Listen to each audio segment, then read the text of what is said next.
And good afternoon to the East Fremantle Yacht Club and viewers online at Facebook Live. We are down here today for the 16th Rumble in the Reach at the East Fremantle Yacht Club this afternoon. We've just seen the centreboards finish up, so the Aeros and the other boats just finished up their races this morning. They got them all in and we'll have their presentations later on this afternoon. But we're kicking off racing very shortly down here. Rumble in the Reach, down on the Blackwall Reach, all the way down from just south of the Royal Freshwater Bay Yacht Club and just before you hit the Fremantle Bridges. So come on down. There's still plenty of time to come down and enjoy the lovely balcony atmosphere, or enjoy some lovely sandy beach with the family and the kids and enjoy the beautiful sunny weather for this afternoon.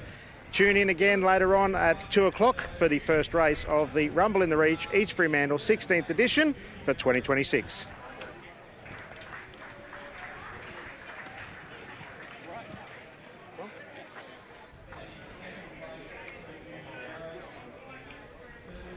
So I'm not hearing music anymore. I can hear Ed chatting in the background. Yeah, that's exactly.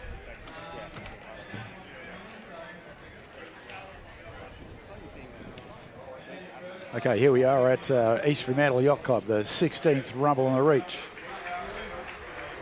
Our sponsors today. Thanks to our platinum sponsors, we've got Micron Water Filters, Australia's choice of water filter systems. McClintock International Freight and Shipping Forwarded Services, Berto Marine Interiors, been a long-term sponsor. Fuel Distributors, Western Australia. That's also it, and we've got the product partners, Snap of Applecross, and their printers. We've got 91.3 Sport FM radio broadcasters, which put our regular weekly Let's Go Sailing to air every Thursday at 1 o'clock. Inside Capital, a high-quality boutique and off-market syndicated commercial property with investment opportunities.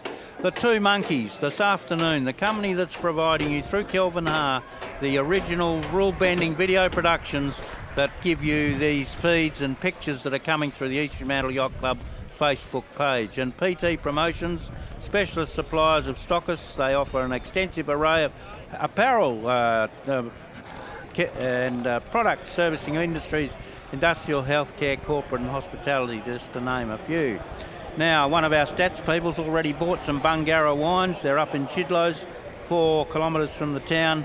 It's named after the Bungarra Racehorse Goanna and the East Fremantle Yacht Club Youth Sailing Foundation. Great sponsors, Pete. They are, and sponsor of a great event. So it's looking at the boats we can see on screen here. We've got Bruce Wilkinson from Turkish Delight and his team. See, here we are. There's the boys from Turkish Delight, Nick Hollett, Mel McLeod, John Tissett on main, and Bruce on the helm. They've been previous winners here. Well, they have. They've won it in, I think, 2022. And how good was it last year when they had that win last year? And at the end of the day, our other commentator, Warren Erasmus, who we'll meet as the afternoon progresses, he did that wonderful interview with Bruce, who was really pleased to win it for the second time. They've done every one of the Rumbles. Yeah, they've been in since inception, so we're 16 Rumbles. And, they came from the back, well, I won't say the back of the field, but it wasn't over until the last race, and Bruce came through. They sailed very consistently and took home the prize. So on our screen, it looks as though there's a bit of work going on this yacht here. And that's the Mel. guys... That's Mel. We can see set of screen, new set of underwear. Yeah, yes, it said Saturday. It's probably Bond, sponsored by the Flying Rouge, that Sail GP people have given these guys some underpants. How good was that for you? But the guys look good on the boat. They look calm. They've gone with 4 today, haven't they? So 4 rather than the normal 5. Mick Geeney's moved east, so there's only 4 on the boat. And these perhaps lighter conditions, it might be enough, but there's plenty of wind out there. Yeah, there's. We can see on the water. We can't quite see on the screen. There's a few little gusts across the water there with it easterly. It can be. We can see here a few little patches on there where it's blowing in a big gust across the river, and they'll be looking to jump onto those and scoot down as they can. but also for the viewers to be watching the gusts to see we're looking for the Wipeout Trophy.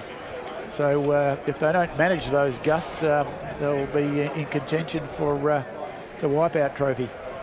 That's John Bucknell's Elliott 1 that just snuck out of the screen.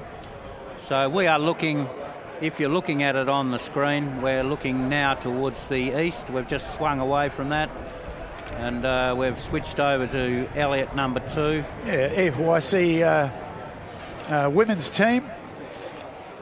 We've got Zoe Thompson on helm, Connor Smith, Sarah Lightfoot, Kylie Swallow and Tanya Swan. A number of the female sailors from East Fremantle who are on board RPYC 2, which is an Elliott 7. The lady drinking the water bottle there is Zoe Thompson. She was Australia's representative in the Paris Olympics in 2024. And she's back in town for maybe 23 of the 365 days of the year when she's normally away training. But there's your Olympian with the ponytail out the back of the white hat. That's Zoe Thompson. She made a great performance over there in Paris in 2024, and she's had a bit of a standout year this year with her Ilka 6 boat. Yeah, learned to sail here at East Fremantle on one of the skiffs. Good young sailor, showed a lot of promise early. I think what this picture's showing, Pete, is that the boats are still in a pre-start, milling around, getting ready for a start, and we're waiting for some instruction from the start box. Anything up there that we... It looks like, I think we've got course 3. So we see course 3, the little red, white and blue flag there, and that's going to take us on the longest course, which will take us from the start. It'll be a downwind start.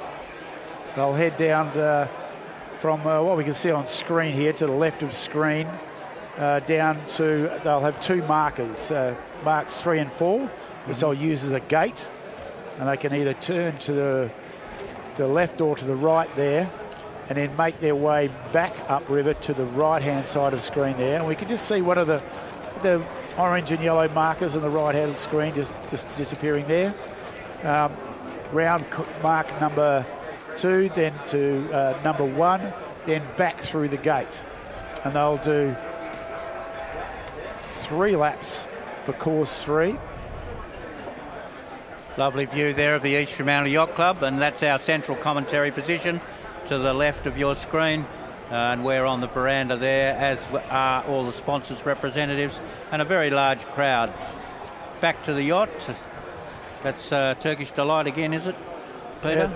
Yep, it's Turkish Delight prepping. They also have a camera on the mast, being the winner from last year. And they are milling around at the start. We're not far off the start. We've got the Blue Peter up, so we're inside 4 minutes for the start. As soon as that blue flag with the white square centre comes down, the boats will have 1 minute for the first one away, which will be the East Fremantle youth team. An Elliott 7 on loan from Royal Perth Yacht Club, bow number 5. Being helmed by Billy McCracken, and she's an emerging talent from East Fremantle Yacht Club here, Pete. She's just got back from Japan in July, having participated in the World Skiff Championships there. And first trip overseas for Billy. And a good return coming back here to sail at the home club. We've got Finn Manning on board, Kaylin Reid, Geordie Bellegarde and Cole Renfrey. A few familiar names on there from the local club there. The junior team, sponsored by the 100 Club, to put them forward. So hopefully they'll get on one of those gusts and get away early. We can see on the top left of the screen there, we can see little streaks on the water there with the breeze coming down as we're following 141. So I'm not sure that's... What is that? Who's looking helter-skelter? Helter-skelter, I guess it is. Luke Patterson They're just coming down there, getting their spinnaker sorted out before the start. It's one of these VX1s, they call them. They're like an updated Viper, just sliding out of screen. Yeah, back to Turkish Delight, last year's winner. There were 3 VX1s out on the course, so it'll be interesting to see how they're performing today relative to the Viper. 4 Vipers and 4 VX1s, so by the end of race 1 we'll have a bit of an idea about who reigns supreme, the Vipers or the VX1s. Absolutely. There we are. The Blue Peter is down, so we've got 1 minute before the first start of the 16th Rumble in the Reach. And these shots coming to you show the yachts that are not starting immediately. Bearing in mind this race, if you're watching it for the first time, is race number 1 of 3 over the afternoon. It's a pursuit race. The perceived slower boats first and the faster boats to catch them up as the afternoon goes on. So we are looking at boats milling around, not near the start line, boats that are not yet in the top order of starting, but working out where they might start on the line. It's pretty tight in there. You can see boats on moorings, which is just prior to the start, so they're trying to position themselves to catch this breeze. And obviously you can see from the surrounding shots there's lots of hills and valleys where the breeze will push through and change direction. So they're trying to find the best spot to be prior to the start so they can get a good run. Well, coming down, we've probably got 20 seconds left in it here. We got the first boat coming across. The yachts will start in an easterly, in a westerly direction with this easterly breeze, and they'll head towards the west, where they'll go through a gate, which is their first pair of marks on the course.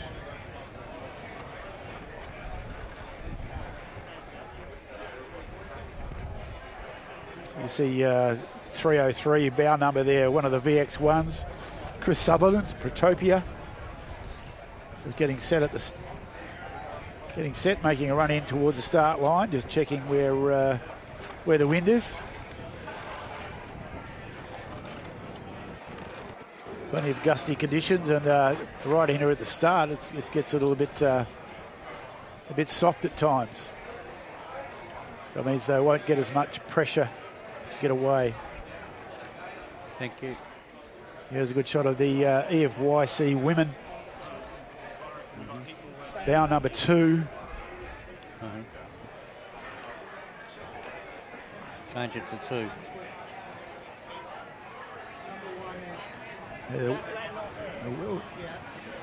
Well set up. Here we go. Bow number 1 with John Bucknell, the Elliott one, coming up for a start.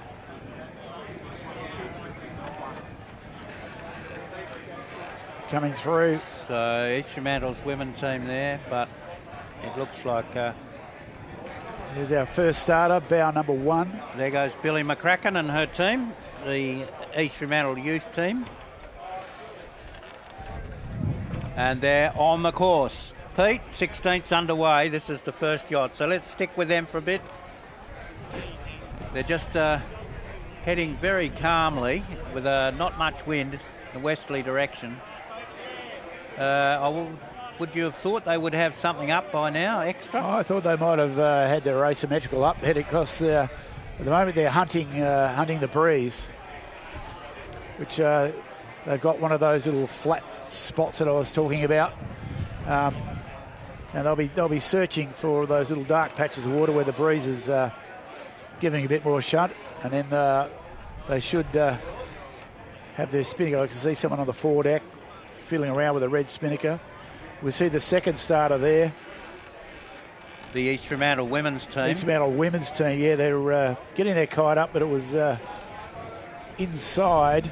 They've got it on the wrong side. Here we go. They're getting it together. Looking to catch that breeze and head across, chasing the first boat across that we can see on the screen there. Yet they've got their kite up.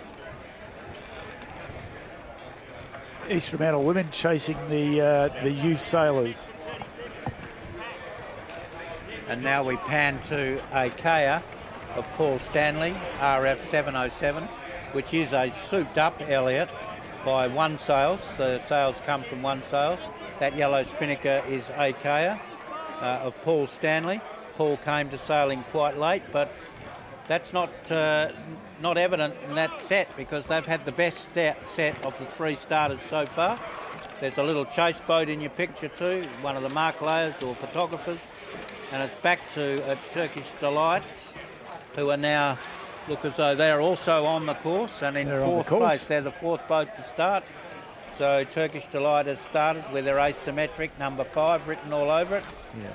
And again, they're out there hunting that breeze, Ed. You can just see they're heading over to the north side of the water there to pick up the breeze. Seems to be a bit of a channel of breeze running through there, so they're out hunting that. A little bit of incoming current as well, Pete, you can see on the water there. So they're getting out of that if they can to get over to that other side of the river. Makes a lot of sense. We can see on the screen there a little dark patch where the inflatable dinghy's parked, and Bruce is getting onto that. There's a gust that is going to hit them shortly, and they'll be away in this gust. That's what they were looking for. They're in it now. And ploughing along with that gust past the point. See the rest of the boats. Protopia's started. That's the first PX1. Yep, they're away. A bit of action at the start there with a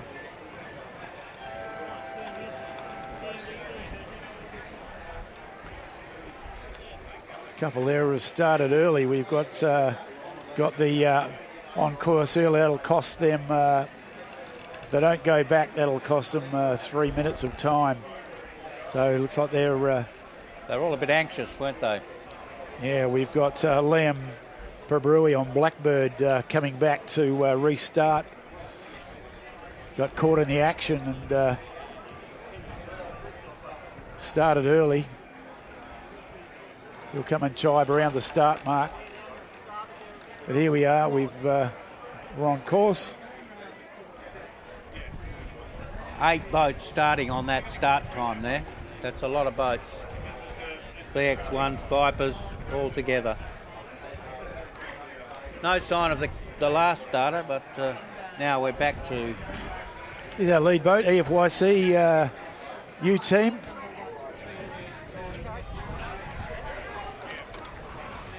Nice touch with their banner on the sail, upside down on one side. It's okay. Yep. Making their way through. This is helmed by, or driver is Billy McCracken, an open skiff sailor. She's been identified as having a fair bit of talent. Travelled to Japan in July of this year. Sailed in the World Championships there. It was her first trip away. She was assisted in that passage by the East Fremantle 100 Club. And nice jibe. Nice clean tack there. Team get working the shifts coming up the river. Weight up on the side. 1, 2, 3, 4, 5. Leading, and they're sitting in a pretty good position at the moment. Here's the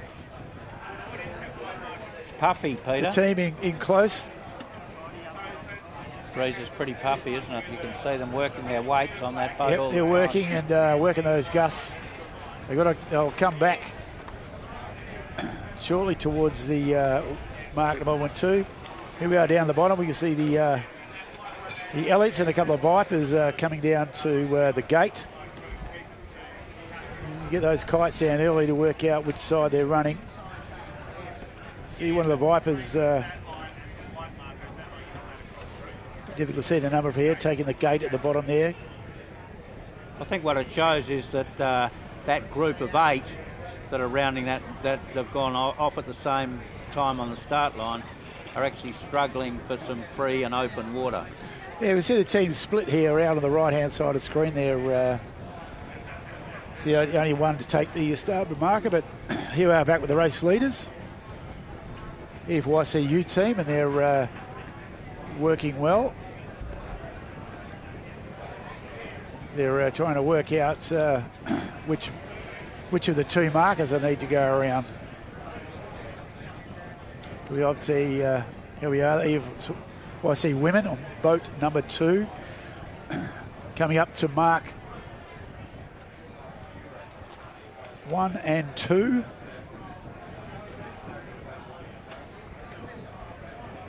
see they're coming out clearly. Not sure if EFYC 1 went around mark 2. They've used that as a gate. Coming around and going to head across the other side of the river and so the boat, the camera at the moment is focused firmly on the East Fremantle Yacht Club women's team. Zoe Thompson driving. So I dare say there are. And showing them going from the leeward mark. Here we are with the Kaya boat sitting in third place in a nice line of breeze there. They're going to carry that through, then tack.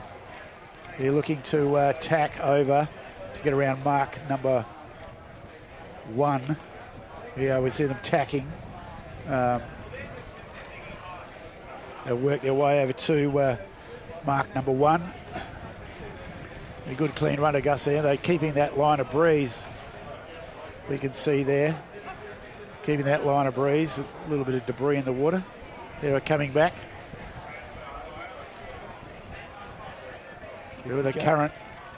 There we go. He's lifted it up with the breeze there around mark 1. Heading across to mark 2 in hot pursuit of the EFYC women's team.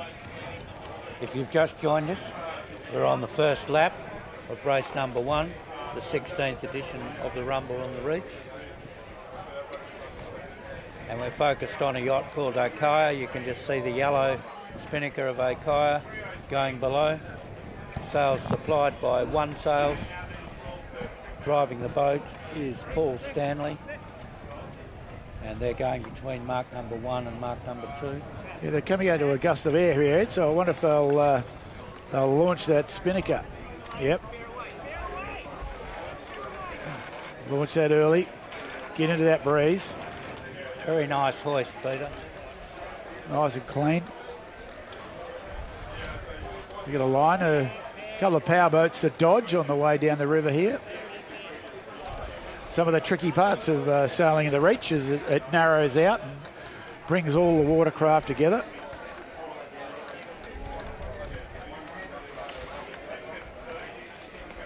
So not only are you contending with the gust of breeze, but with a jet ski and a powerboat. And a bit of tide and some wind. Yeah, there's a lot to contend with here, as we can see from Okaya going across that wash, that spectator boat. Yeah. You can see there, top of the screen, they've gone right over to the point to jibe now, come back in the, over to carry that breeze down. We can see Turkish Delight also heading across, started in fourth position, just holding on with the with 303 there. Protopia, the VX1, in hot pursuit of Turkish Delight.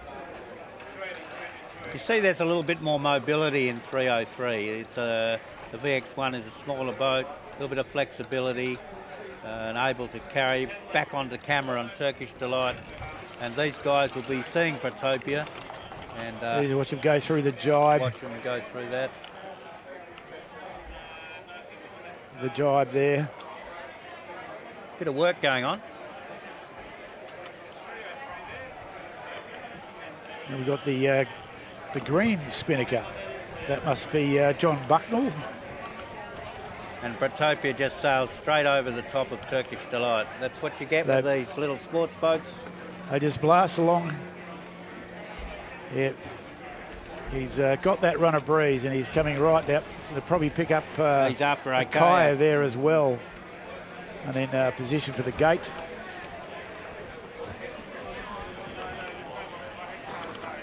Back to Turkish Delight.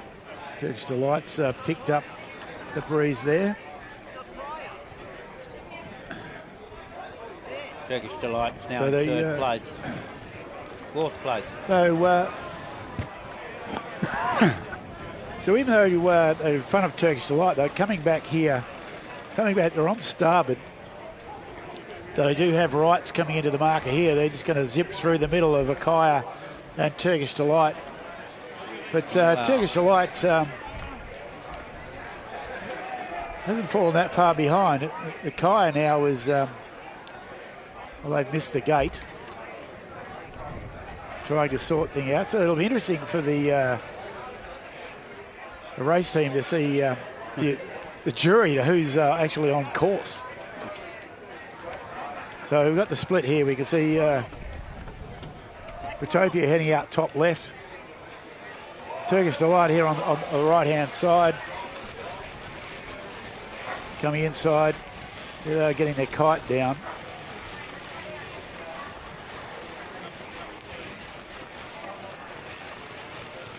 You can see the top of the screen there, Protopia making their way up, and Turkish Delight coming out. So the left-hand gate there does give a bit of advantage, keeping the boats over there in the breeze. What that last picture showed us is that boats are going upwind, boats are going downwind. So it's a very short race course, and boats are in both points of sail because it is a pursuit race. And so the slower boats go off first, faster boats will catch them up. So we're seeing some of that happening on the river. We've already seen Protopia go past a couple, Akaya and Turkish Delight, and we're still seeing the other two Elliots, but in that battle of the two Elliots that started the East Fremantle women's team and the East Fremantle youth team, the women's team have now got clear in front of the well, perhaps I'm incorrect in that because we're about to see a cross coming up here. It's not on screen at the moment, so I'm not talking to the screen. That's pretty bad. Going back out of the gate, so boats electing to jibe at this western gate here. Mark number 4. It keeps them on at the top of the screen, even though they're shallow there. We can see keeps the breeze. The breeze is a bit stronger in that corner.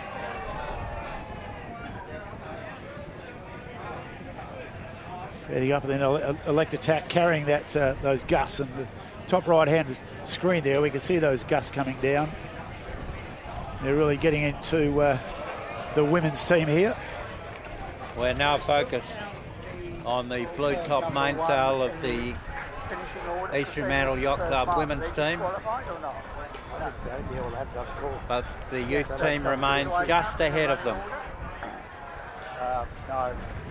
as they get to Mark 1 for the second time.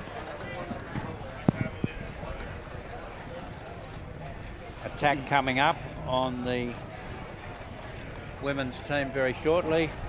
Here they go, and you can see E7 in front of them. E7. Yeah, the women are currently leading. The youth team missed mark number 1 on their first lap. So well, they're yet to declare that. They're yet to declare that. There'll be a DSQ. Yeah, they will be. So the women, whilst they're in hot pursuit, I think are leading at the moment. But one to watch, not far, will be coming into screen shortly, is Protopia, who we see 303 chasing the women's team, and we've seen them accelerate across the bay in a gust. So keep your eyes on 303. The women rounding mark number 2. They're heading across the river looking for that, looking for that fresh air.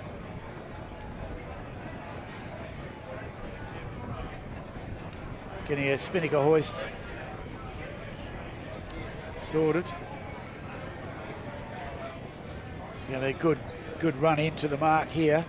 Protopia, they're planing along in that breeze. Look at their kite hoist straight away running across. Certainly one to watch this afternoon, Ed.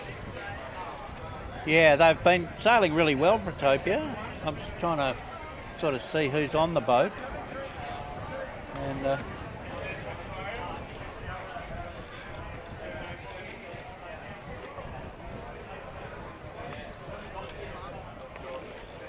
Protopia, Chris Sutherland. We've got Alan Smith, who's done an America's Cup, sailed on Money Penny 3. Lucas Cunningham. It's the Australian Sharpie champs with David Lightfoot and Grant Rollerson, who's a 29 sailor. Winner of the WAU Championships in October of this year. Well, last year, 2025. Say no more. Like, what a crew. So quite a crew on there. So no wonder they're on the trot.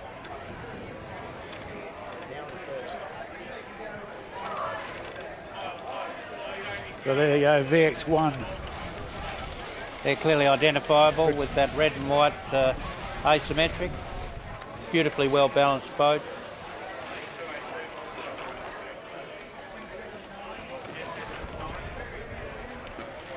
Powering downwind through the moorings.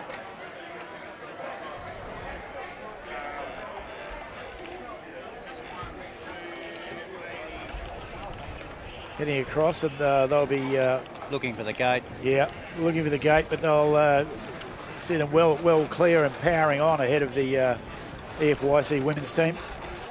Quite a different angle of boat. See the boats change with that gust. We come down to get around the gate on that western side of the course. Hopefully they don't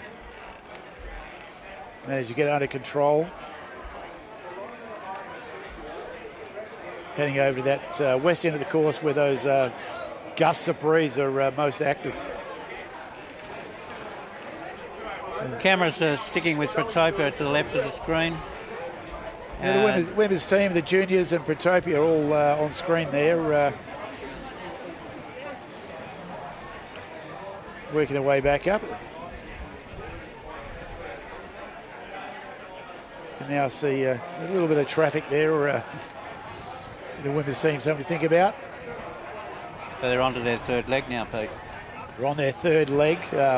One leg to go. There's a bit of action in our screen there. Good sailing by all three teams. Great sailing.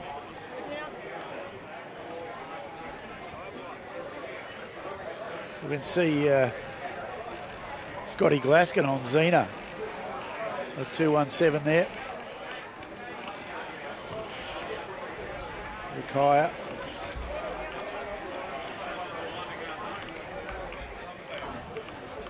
Yeah, Protopia with our race leaders who powering along there, catching up to the youth team.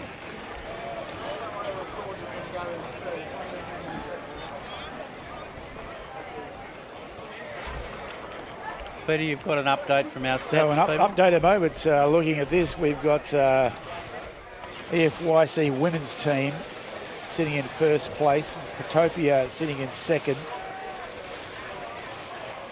We've got John Bucknell on RPYC 5, the Elliott in third. Fourth place, Turkish Delight.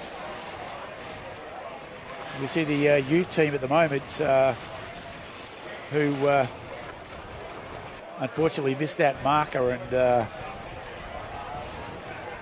they'll have to be a bit more careful on the second race. Well, they're leaders on the course and at the moment, but they've missed a mark. We understand. But they are leading the course, which is and they're sitting well. Yeah. They're sitting well. There's Protopia. They're yet to see the sort of just getting across them now. Inside, heading across. So Protopia is moving up into the lead. The lead at the moment, first place, heading around the course. They'll be first to finish. Hopefully they're counting their laps. Well, indeed. So Protopia on screen. There's EFYC1, the youth team tacking behind to follow up towards the top of the course. Women's team to the north of them.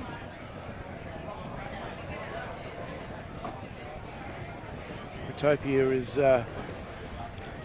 across the line. Attacking to come back for the marker here, which will bring them back.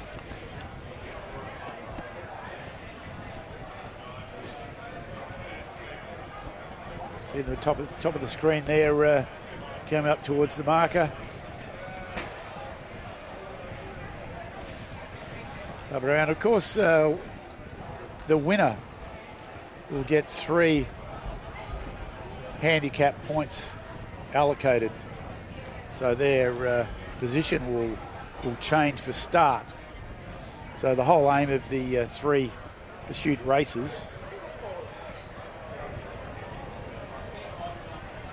the aim is to try and get the boats to finish closer together. So the winners will get a 3-point handicap added.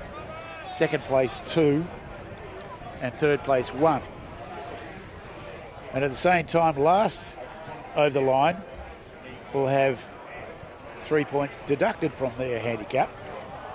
Second last 2 points, and third last 1 point. So their handicap should improve and bring the boats much closer together for that third and final race. Yeah, that'll be entertaining. So we've just seen Protopia on starboard jibe. They're the leaders on the racecourse at the moment. We're now looking at the East Fremantle youth team with Billy McCracken driving, closely followed by the East Fremantle women's team, Zoe Thompson driving. So those are our 1, 2, 3 on the course. There's a picture of the East Fremantle Yacht Club women's team and the youth team. The red mainsail being the youth team. Both yachts are now on starboard jibe. And there's a bit of a wine glass in the women's team, just sorting that out now. Should pop in a minute, hopefully for them. Bit of crew work working away. But there's an opportunity, there was a bit of an opportunity to pass there. It's just popping out, maybe. They've elected to take a jibe.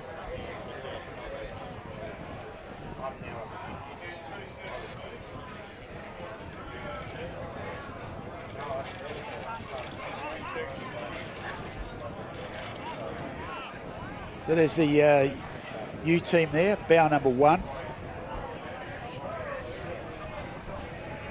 It's on screen with the women's team. You see the bow number 2 there with the blue asymmetric, chasing them down the course.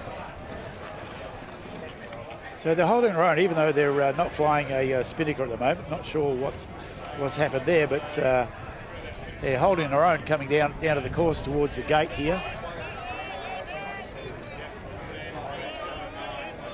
To the top of the screen there, someone's working on the Wipeout trophy. One of the Vipers with the light blue Spinnaker. Having a bit of fun, but they're in a bit of breeze, and here we go. This is our first contender for a Wipeout. It's the light blue Spinnaker. We'll zoom in on that sail number.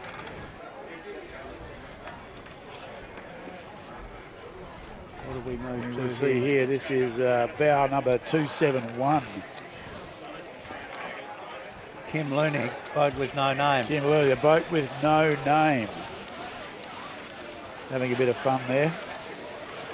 That's a full Viper 640. Coming at them on starboard, 217. Scotty Glaskin on Scotty zero. Glaskin on Xena. Zero.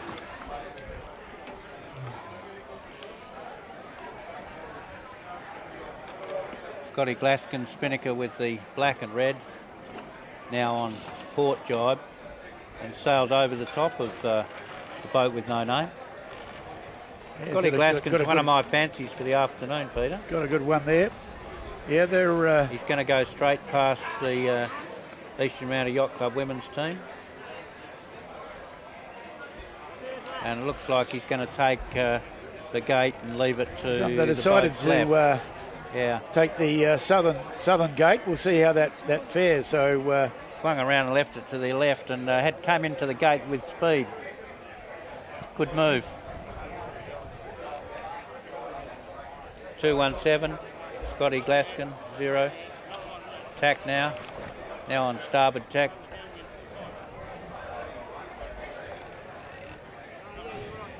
Off screen, Protopia still leads this race.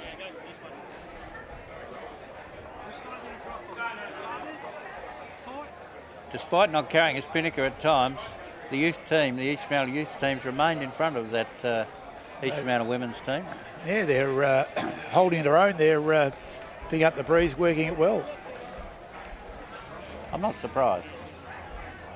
A couple of the people sailing on the women's team have just got back from the Sharpie Nationals. Kylie and Sarah both been at the Sharpie Nationals. Now that takes a bit out of you, travel, the sailing, the activities. It does. It does. Come back. Maybe not quite on edge, but we see the women's team have picked up the youth team here. Top of the screen with the blue sail tip.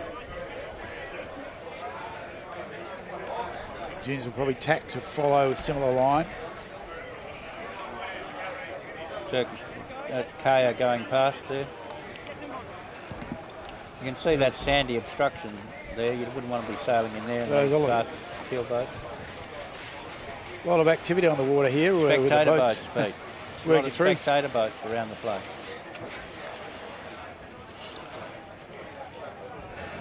So the yellow spinnaker of Kaya and Billy McCracken on the Elliott.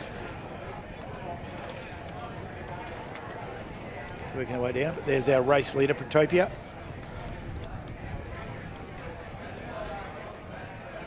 They'll be heading around for their final lap next trip upwind. Will be coming up to the finish, the first race.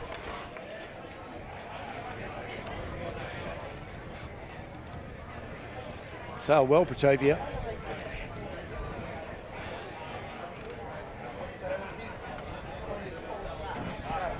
Through the orange flag and the post.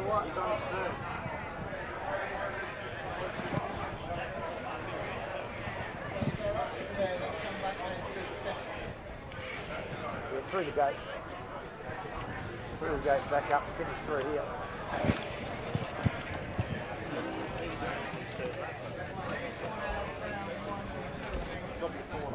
Yeah.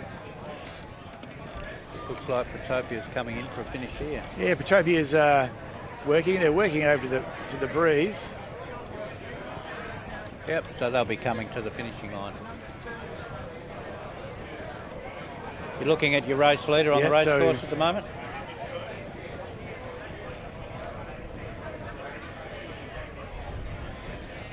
Coming across towards the finish, we can see women's team coming through there, and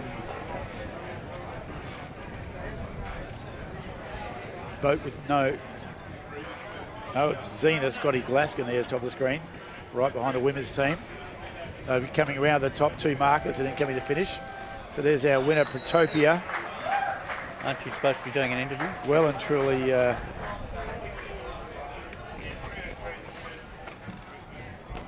There's the winner, race one. Chris Protopia. Sutherland, Alan Smith, and Lucas Cunningham. So Alan Smith is an America's Cupper. He's also been sailing on the Moneypenny, which has just completed an attempt at the Rolex Sydney Hobart 2025. And Lucas Cunningham, who's been sailing at the Australian Sharpie Championships with David Lightfoot and Grant Rollerson. And 29er sailor, he's a 29er sailor and the winner of WA Youth Championships October 2025. So they are a consummate crew, and starting quite down the list and making their way through the fleet, they certainly showed us plenty of form. They're easily identifiable with their red and white checked asymmetric.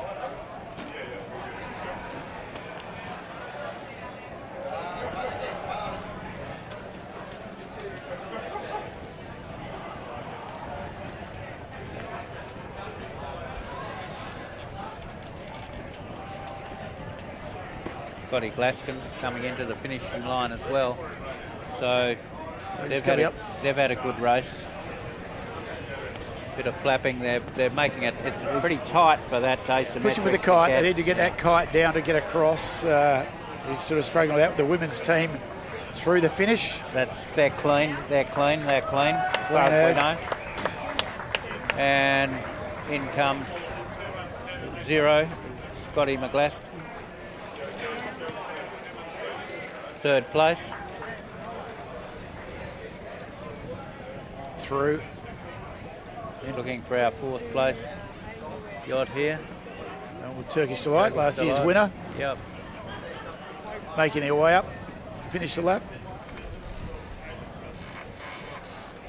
We're back on board Turkish Delight with the on-boat camera. They're sort of making their way up through the fleet. You can see the winners team just come across the back there. Yeah, I think There was Turkish Delight. So through the line, we have 282 Liam Pabru on Blackbird. Through the finish, we have Billy McCracken, John Bucknell, I think it is, on the RPYC green boat. Brian DeBreeze, Steel DeBreeze. no. And coming up, VX1, 279. Brett Sharp hissing in the wind through the finish. We've got Nick Syme on board. Nick Syme works with Mike, one of the sponsors today, and he's on board today. See the top of the last 3 boats coming through to the finish. Making their way across, and then we'll reset the course. So we've finished race 1, and we've got a few boats, stragglers coming home. So, Kelvin, we might think about taking one of our interviews from yesterday, and perhaps we could take Scotty. No, we didn't have any. Perhaps we could start with Luke.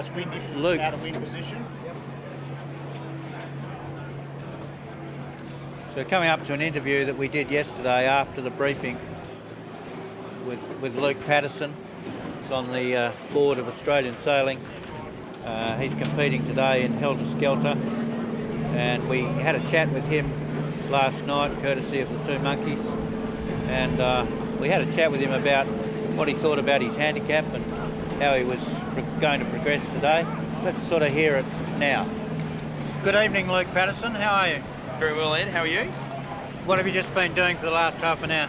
Last half an hour, I've been Yes, waxing mate. lyrical about all the fun I had at the Sharpie Nationals a couple of days ago. So that was great over in Port Lincoln. Heap of fun, and yeah, really getting excited about the Rumble in the Reach. So you've been in the briefing of the Rumble in the Reach? Got 141 that too, on it. yes. Oh, okay, cool. Well, that's good. So it's a great event, the Rumble in the Reach, isn't it? Yeah, awesome. What do you like We'll do a about it? quick interview with you. I think it's the format. The format is really good fun. It's a wonderful little spot of the river to sail in. Really, constantly changing, and a fun afternoon out with a bunch of like-minded people. It's really good fun. Luke Patterson, you're sailing on your yacht tomorrow, the Helter Skelter. This is Luke Patterson's yacht big right reports now. about your chances. You've had a chance to have a look at the fall numbers for yourself. What do you think your chances are tomorrow? Yeah, it's going to depend a bit on the They're breeze. just replaying an interview I from think, last night. We'll wait for that to finish, probably and then we'll in a just do sea a quick breeze, a little bit more of an 30-second upwind race. How you went, introduce your crew, and a little bit of how you weight on the found rail that will help course and us. everything, and then I don't know, to be honest. We'll have to wait and see how the first race plays out. But yeah, I think we can make it work. You sail in many things. You've mentioned you sailed in the Sharpies. You've sailed in mirror dinghies. You've sailed in just about everything. You're Mr. Everywhere, actually.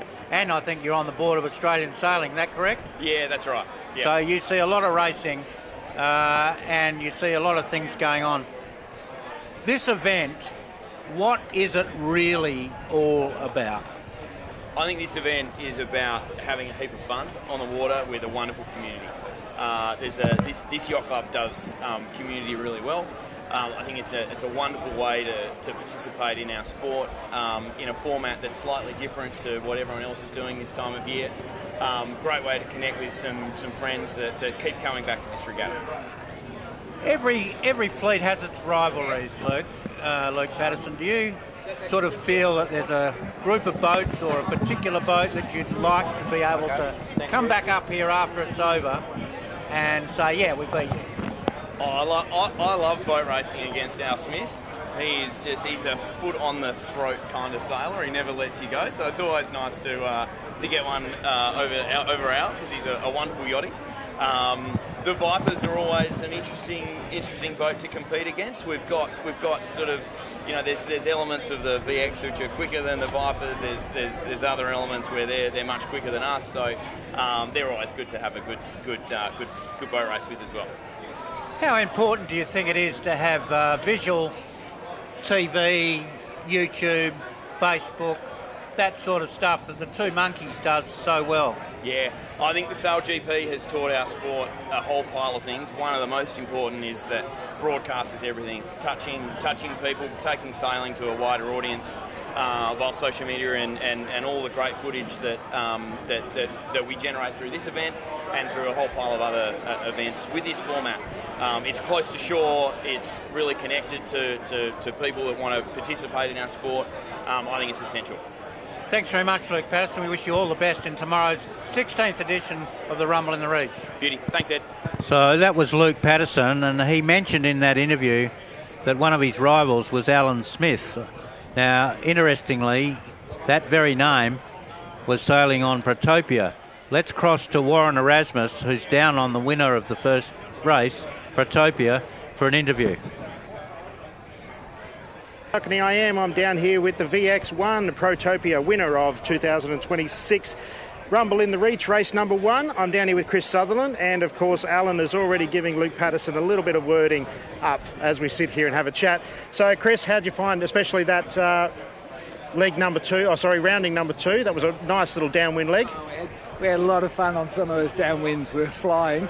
It was good. A bit on at the bottom mark about 3 times, I think. A couple of boats, a lot of wind. We got around nicely. Lucas in the middle was just brilliant. He was playing all the gusts, and Smithy on the front. Alan was doing a good job on the kite and tactics, so it was great. Cool. And to crew, of course, we've got to give a big round of applause to Chris being on the helm as well, doing all the work, steering from the back. Doing nothing. Lucas was doing all the hard work in the middle, and then Alan on the front with the kite was brilliant as well, and tactics. And they were both doing tactics. And so what's the plan now? You drop 3 points now, winning the first race. The Monkeys off the back. What are you going to do? What's the plan for the rest of the race? The plan.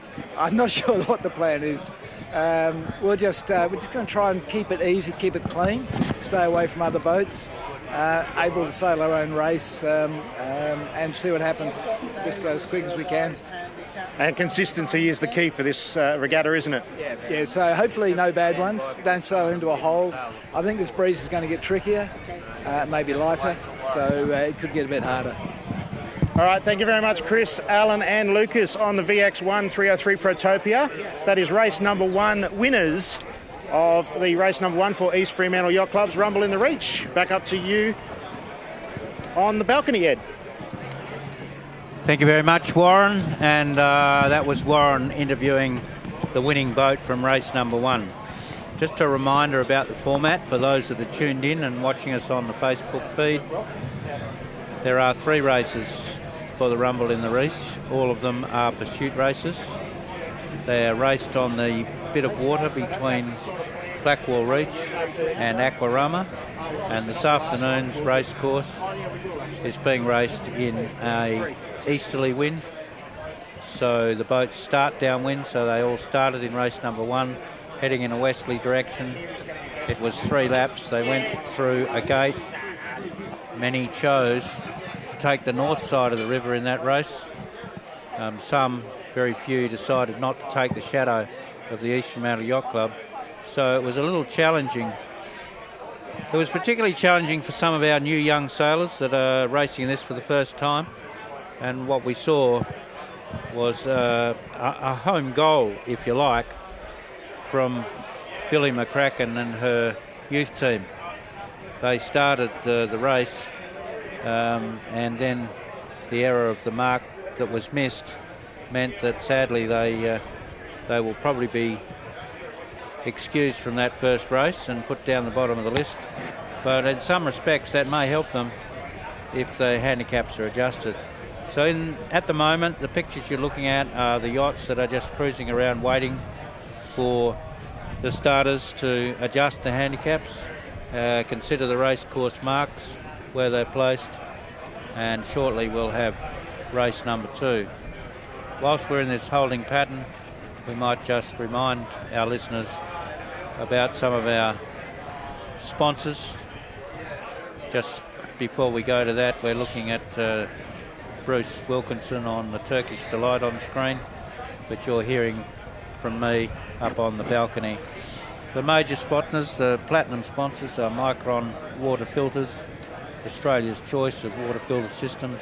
They do under sinks, inline under sink systems, reverse osmosis systems, whole house systems. So if you're looking for your water to be clean, then Micron Water Filters are the place to be.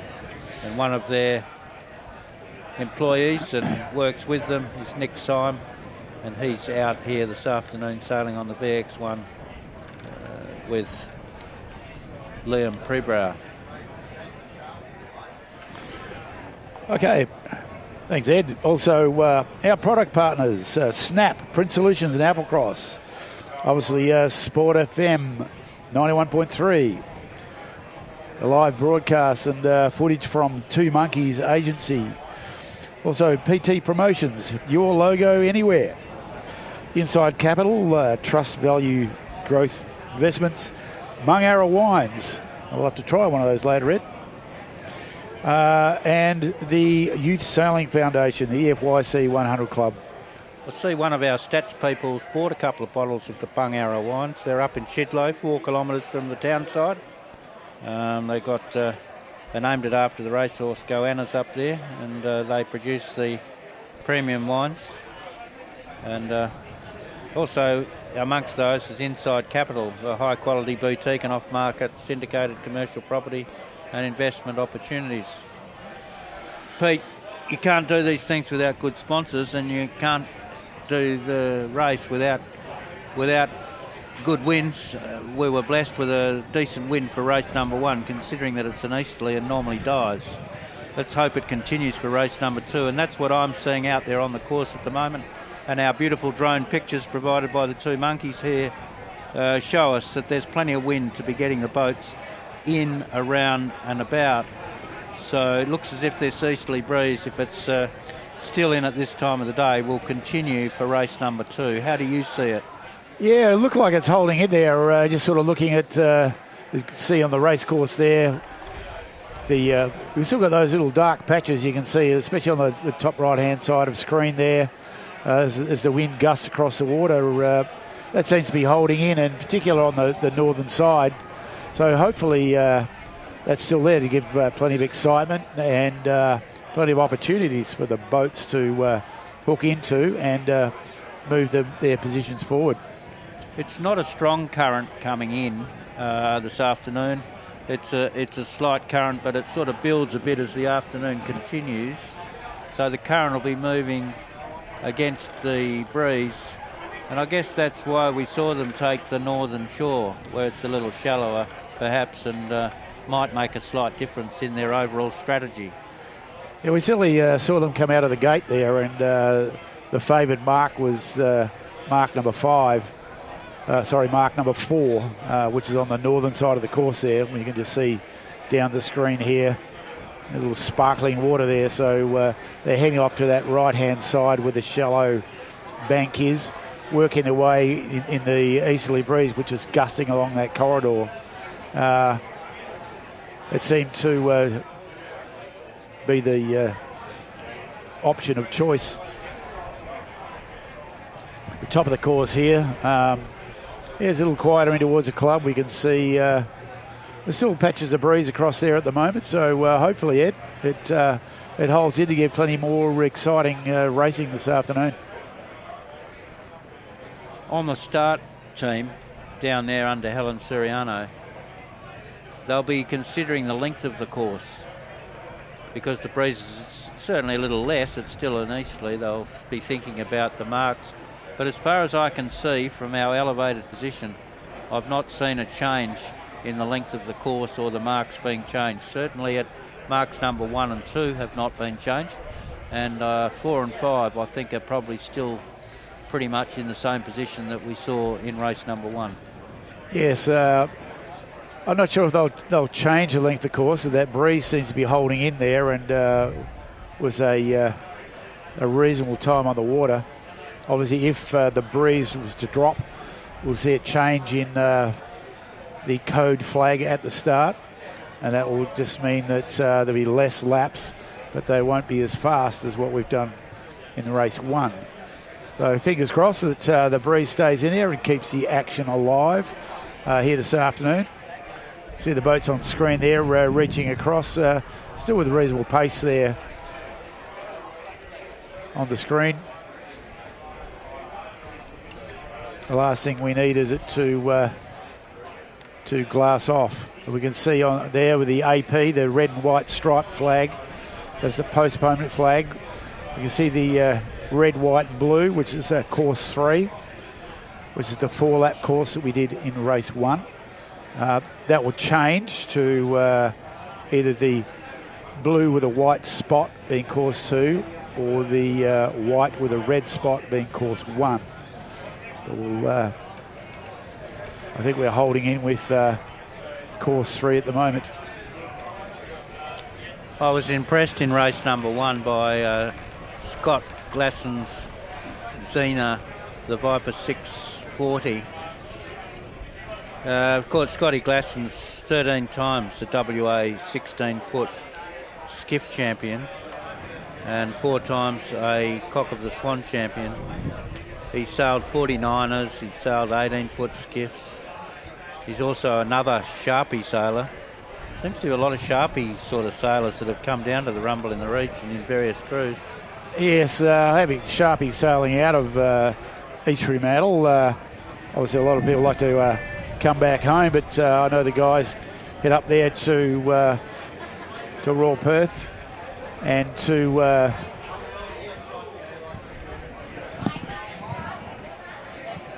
that part of the river for the Sharpie events.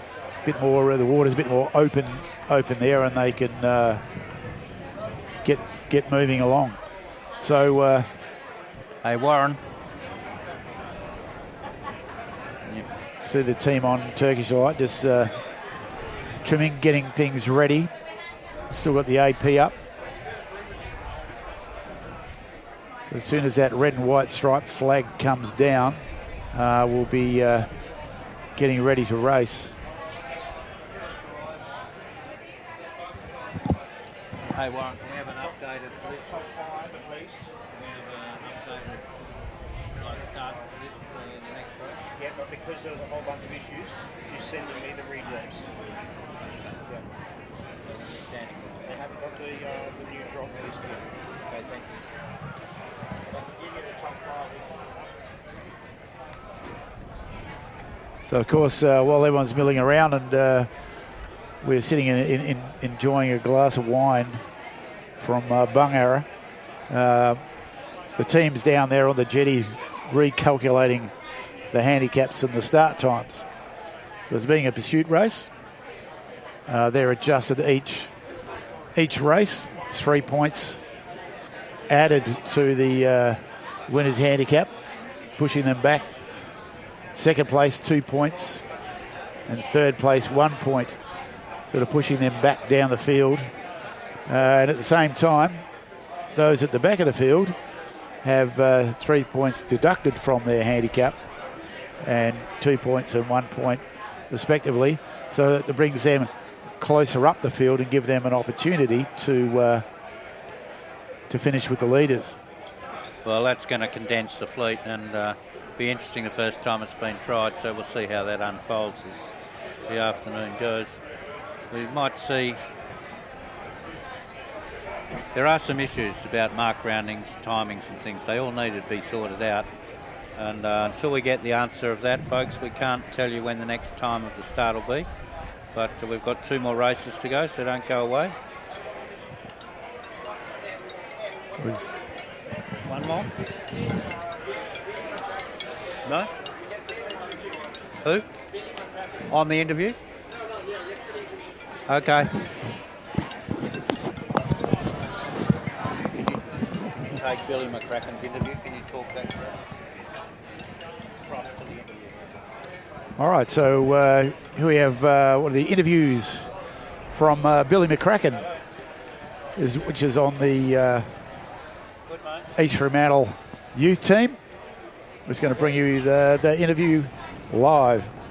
Good evening, Billy McCracken. How are you? A bit nervous, but that's okay.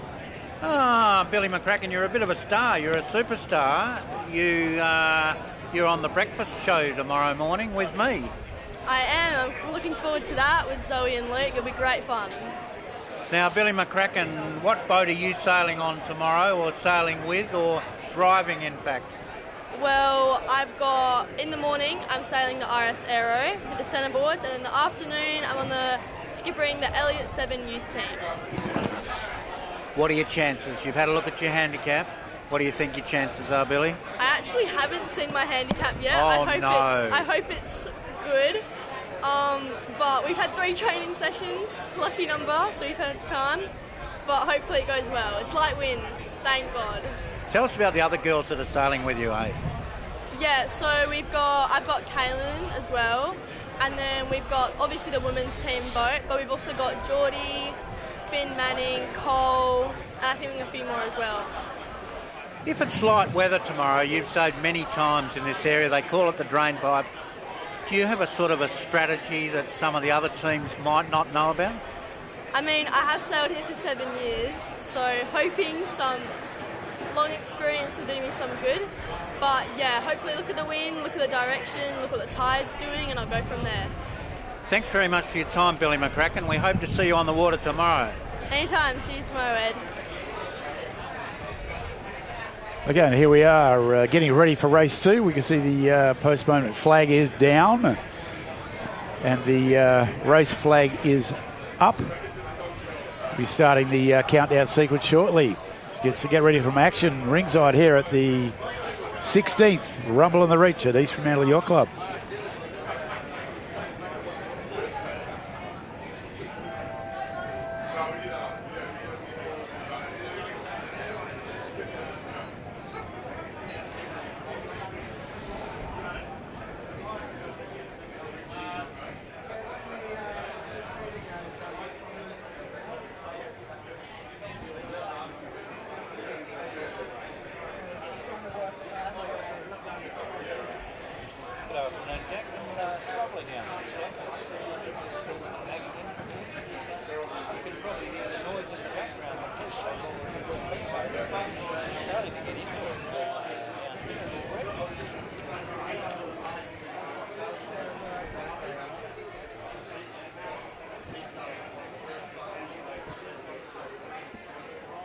That was the finishing order I was given for the... Well, it was a VX1 about Chris Sutherland. Where that one came in. They came in third place. In second place was the East Fremantle Yacht Club with Zoe Thompson. Here we are, boats gearing up for the start of race 2, Rumble in the Reach. Got less than a minute to go. Boats vying for position. As we know, some of the handicaps will have changed. The first boat we expect to cross should be the East Fremantle youth team, bow number 1. The women's team will have moved back a couple of places, but we'll keep our eye on the course. 4 laps, course 3. Eyes on Protopia and Xena as contenders.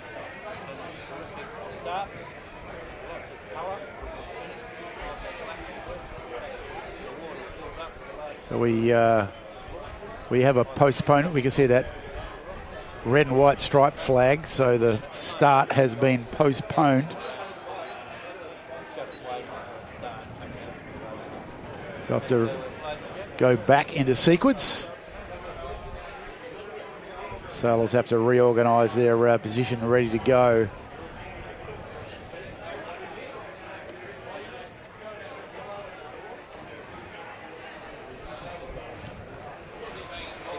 So we see the race flag drop down with that red and white striped flag up.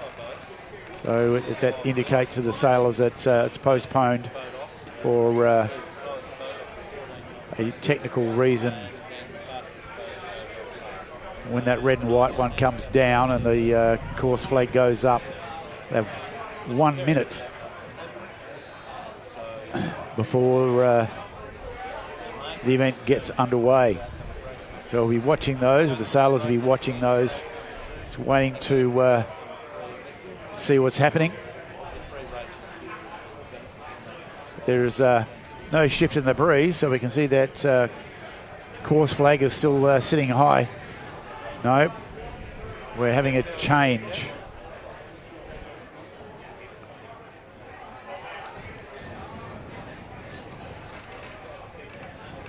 Keep an eye on that mast and we'll see which course flag goes up. Sailors will be watching that very closely to know how many laps for this race 2 of the 16th Rumble on the Reach here at East Fremantle. Sorry, Kelvin. Now, what do you want me to do? Go back on air? Take us another. Yeah. That means a delay. Yes. Yep. So, I mean, we can cross to another interview, but we could probably just ramble on a bit. Yes, ramble on. Eh? Ramble on. So we're waiting for this delay, Ed. We see the I bit of post. I can understand why there's a delay, because whenever there's an easterly course, we seem to end up in this situation. We did it 2 or 3 years ago. You remember, Peter, at the end of the day, we had to replenish our fluids a large amount to make sure we could get over it. But we're at it again. And it is a system that happens in our sport where there is no instant justice. It has to be dealt with summarily at the conclusion of a race. And I think that's what we like. It is an important matter to deal with. I'm not sure what the high level of sport, what they do in a situation like Sail GP, for example. I think the results would be pretty clear and there'd be instant justice. Maybe that's the answer. There would be, but interesting, the course flags come down, so we're waiting to see whether they're going to make a choice of the course, the length that we've. There's a picture of us, Peter. Yeah, there we are. Picture of us on the veranda at the yacht club. I can see you there. Got your white shirt on. You're just moving now. Perfect. Large number of sponsors here too. And we're quite close to the sponsors lounge. They're out on the veranda this year. I like that. Yep, so an event like this does go ahead without sponsors to support the sailors and sailing. And we thank them for their support of this event in its 16th year. I was just speaking to 91.3 Sport FM because we're updating them during the middle of the cricket to give them an idea of what's happening in the Rumble in the Reach. They're interested in this Rumble in the Reach. So we report into them quite often. And one of the questions they asked was, Ed, how did the Rumble in the Reach formulate 16 years ago? It was a clear question they asked. Now, I think you're involved in that. Can you just go through it now so that I'm reminded again, and maybe the people at home that are waiting for this second start can have some understanding of how the inception of this race occurred? Absolutely. Look, a number of years ago at East Fremantle, we one of the Bertos was looking at bringing the Vipers to the club and building a sports boat fleet.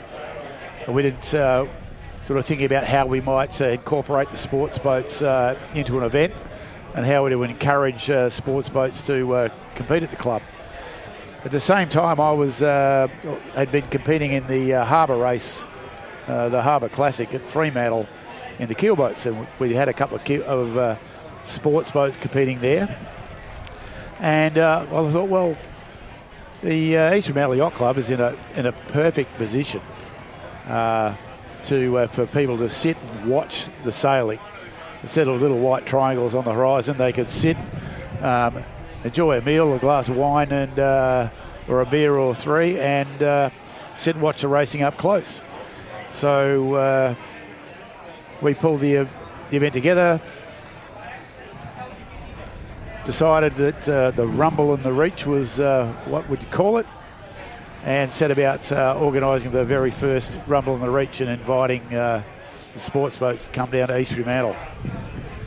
And then since then, 16 years on, we've had all sorts of contenders with sports boats come down and give the Rumble a go. Well, you must give you a great deal of joy to see it continuing like this, and it has taken technologically up to another level, and we're looking at pictures coming from drones from the sky. It's gone to a higher level even again this year. Oh, here we are. We can see the boat cam on board Turkish Delight for sort of developing the hallmarks of a quality sailing event that you can watch from the balcony, you can watch from the comfort of your own living room if you need to, and get involved in the action here at East Fremantle. Happy faces on there, aren't they? Yeah, they're happy, busy discussing what's going on next. Everyone's eyes will be on that start tower, thinking what course are we going to run, where are we going to go, what side of the river will we be, and how can we get that spinnaker up faster or down faster in the next run. Looks like something out of Saint-Tropez, doesn't it? Oh, it's a beautiful part of Western Australia here at East Fremantle.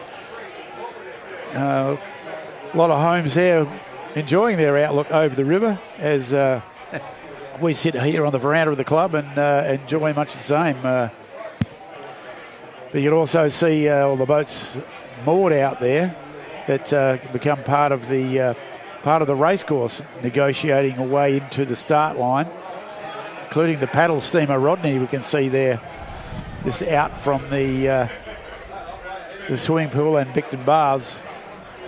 So they're all very, very close to the start line. Something to be negotiated while you're working your way into the start. Rodney looks to me in a similar state as Panamuna did before it sunk last week over at Pier 21. It's like all of a sudden Panamuna, its hull probably pretty mushy. It just went down, and I think they're getting it up to get the mast off it, and that's about it. So it looks as though that Rodney's about to head in the same direction. Yeah, it's very low on the water, so I'd keep the paddles in the water. So, yeah, I'm not too sure, but there's someone tending to it as we speak. See if they can keep the Rodney afloat. I can't remember who used to have the Rodney.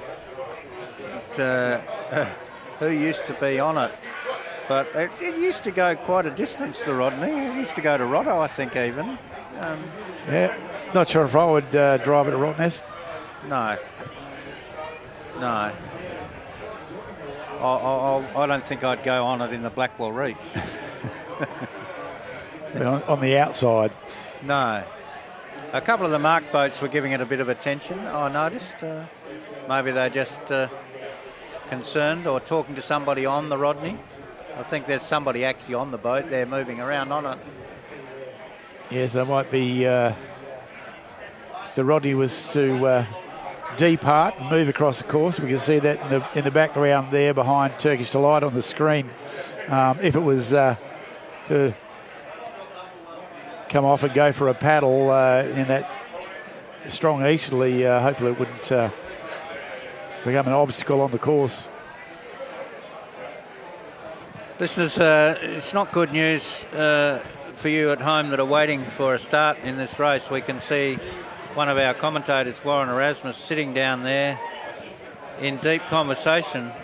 It's like a meeting of the minds going on at the end of the starters jetty.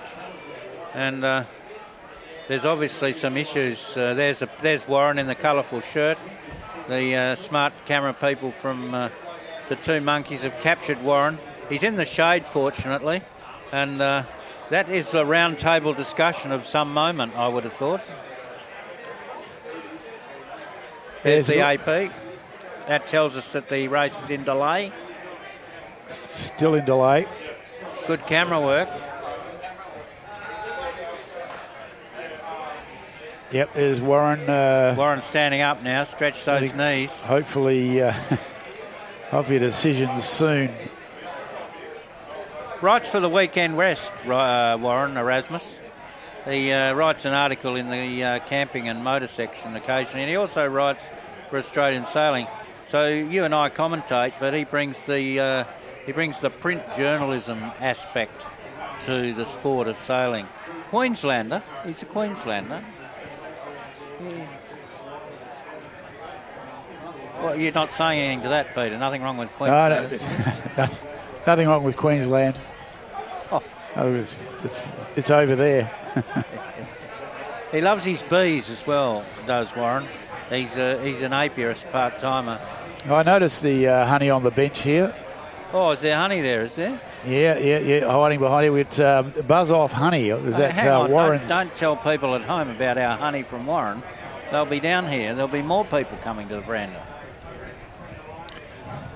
Yep. That's his brand. Yeah, Buzz Off Honey. Yeah, that's his brand.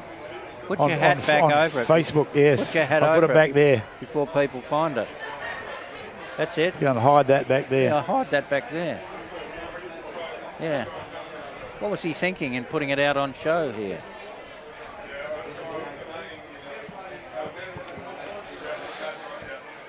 So complicated.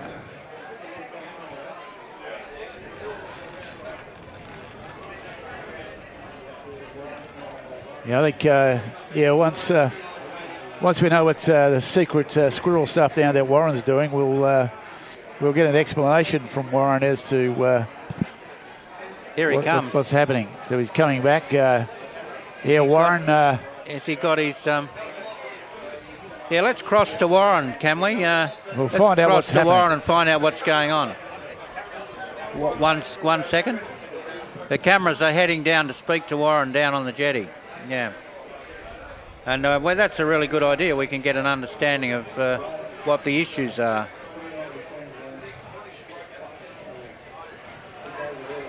He's getting his exercise, though, which is good. He's probably going to tell us why the honey is on the bench there, Red. No, don't mention the honey again.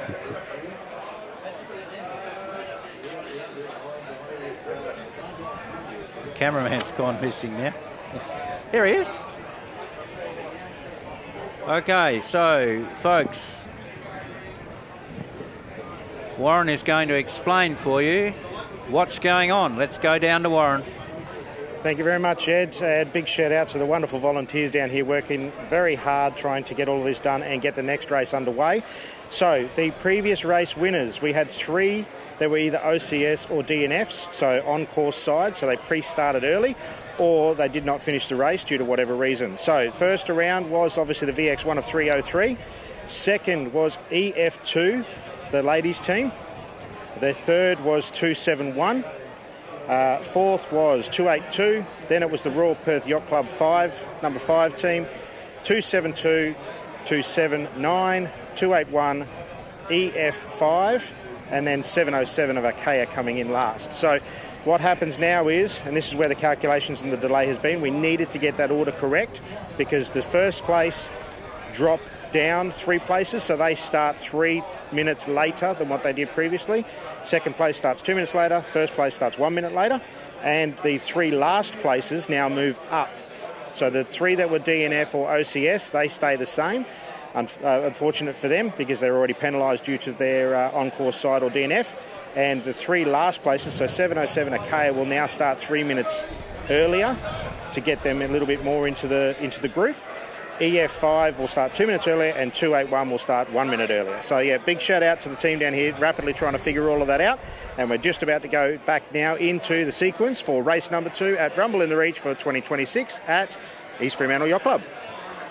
Thank you very much, Warren, and that was a very clear explanation, except technically it's a 30-second, not a minute time, so it's a 30-second change. But Warren will update our people up here and update us, and so we'll get a new starting sheet, so we could anticipate a start coming up very soon, and I'm sure the video producers will be glad to see some action again for their feed.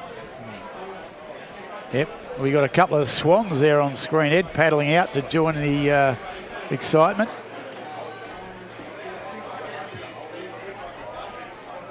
Black ones? Yeah, well, it's the Swan River. The white ones would be probably in Austria. Right. There we are, that AP's up, getting ready. And of course, the breeze hasn't dropped. The breeze is maintained, so I'm anticipating we go back to course 3, which is 4 laps. I feel the pain of our cameraman who's looking at the course here and thinking, what the hell's going on with this lot? But we know what's going on. It's sailing, and that's what happens sometimes.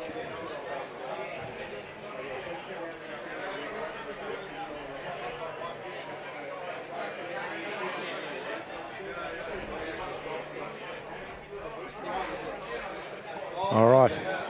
And notice, look at the crew, there's lots of Rumble in the Reach paraphernalia this year. You've got the team down on deck with their shirts, and I'm sporting a nice new Rumble in the Reach shirt, Ed.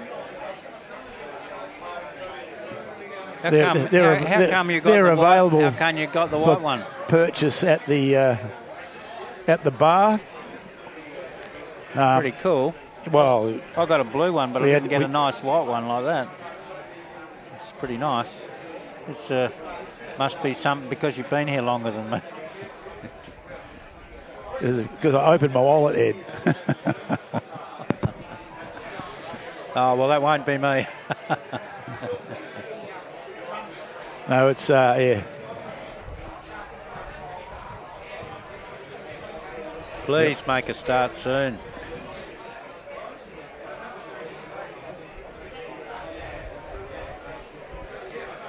Hopefully everybody on the water knows their starting order.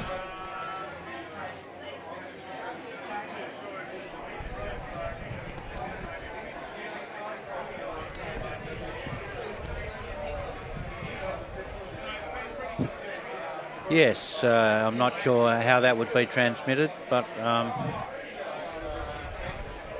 it's complicated enough with 3-2-1 at the top, let alone 3-2-1 at the bottom.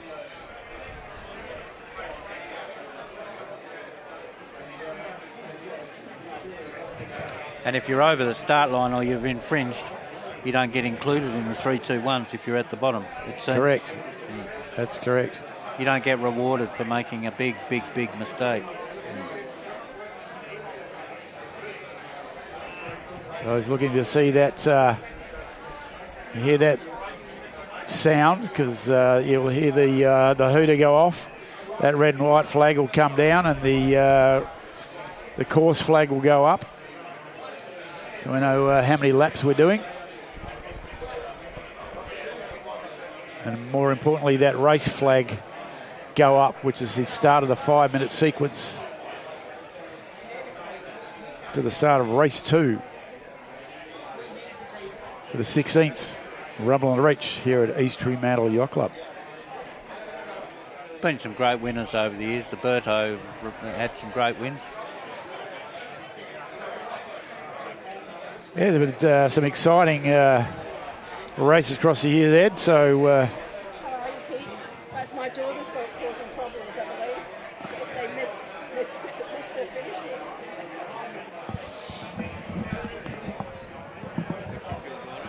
Zoe Thompson. She is, yeah, but they were just telling me they missed their finish. No, they didn't. They made the finish, the youth team. Oh, the youth team missed. Yeah, no.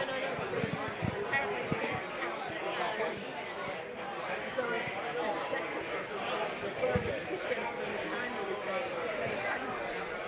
they haven't changed the number of heroes. Okay. We got him a second over You're line. Andy's dad, aren't you? How did you race? Oh, good. Oh, and your son's lovely too. Yes. My name came up and we were in the Oh, just. So I run into your mum in the coffee shop one day. Very proud of She's well, she only got in at nearly midnight last night. She's just finished her nationals. She won them, so that's good. you. Better get back. So we had Rumble in the Reach. Previous winners. 2011, the first event. Rodney Burdo on Fizz. Yeah. Well, he invited the Vipers, so I suppose that was fair and just. Fair and just. And then Robert Webb on Pretty Woman. Graham Monkhouse on Hysteria. Yep. The monkey. 2014, John Park, Velocity. They've all got sort of snaky sort of names, don't they, the Vipers? Yes, well, the Viper, that's got those Hysteria and the Snake Charmer, Kim Lunig. Yeah. Which is, I think he's got the boat with no name. He's got a boat with no name now. Yeah. Yeah, so moved from the Snake Charmer. And Kiss My Asp. Yeah. Terry Foster in 2016. Whippersnipper, Downey O'Byrne in 2017. Still DeVries, Brian DeVries. Well, he's out on the race course still. He's out there now. Salty, Declan Keogh. Rodney Burdo back in there again with You Get in the Bowl in 2020. Michael Cameron, Bite Me. Then Turkish Delight, Bruce Wilkinson in 2022. Just Like Heaven, Ray Smith in 2023. And then Nick Gray on Rhythm 2024. And now Bruce Wilkinson Bruce and Turkish Wilkinson, Delight. Turkish Delight again, the dual winner 2025. I've just heard the sound hooter over there, Ed. Still got the AP up. We were looking to see who the winner for 2026 is going to be.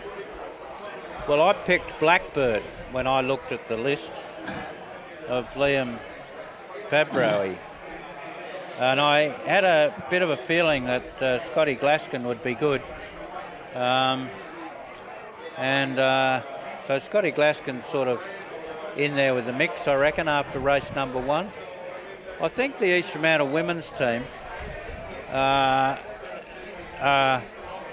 sort of still a chance. Oh, they're still in there. Finishing second. They moved down a couple of places. We'll see how they go.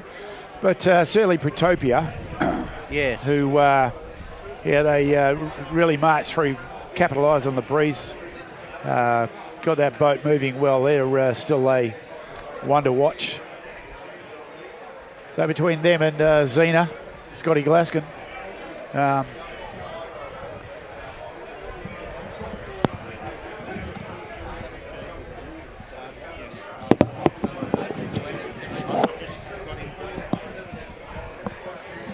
So yeah, I did think for a second that AP had come down. It just come down now. Fantastic. So just under 5 minutes to a start. All right, well, we're into a start sequence, so you can tell the boats are up and about. They're up there buzzing the start line. They're a jostling position here. Checking the time, the run into the start line so they don't start early.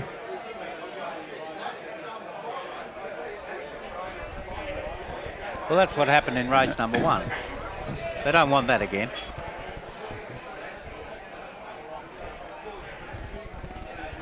So these pictures are taken out in front of the East Fremantle Yacht Club.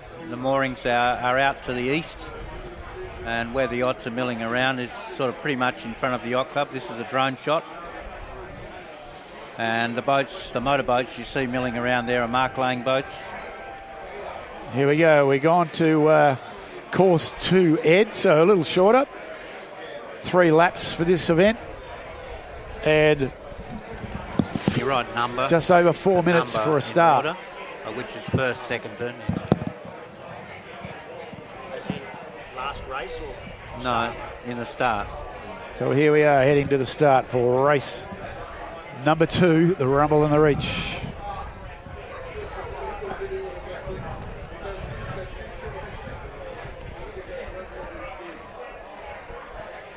You see the youth team there, bow number 1. I think they'll be should be the first boat away. And the same length of course, Peter? No, we've gone to course 2. Okay. We can see the blue flag with a white spot down there at the end of the jetty, so it'll be 3 laps.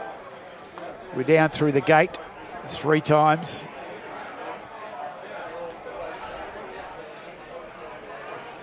It's coming up just under 4 minutes to the start now. Thanks. So it'll be... What's that boat there? That's the red boat. It's the youth team. So the first to start, Peter Kennington, founder of the Rumble in the Reach, will be the East Fremantle youth team and Akea. They will both start at the same time. The next boat to start will be Turkish Delight, who, as a result of filling down the list a bit, Turkish Delight's moved up to start a bit earlier. So after that, it'll be Zoe Thompson and the East Fremantle women's team. And then it'll be John Bucknell's Elliott 7, RPYC 5. And also No Idea of Ben Roadhouse. And then there's a gaggle of them on the 5th to start. Hissing in the Wind, Blackbird and Helter Skelter, Steel Debris and Xena. So that group starting at the end, that 5th to get off the line. Yep.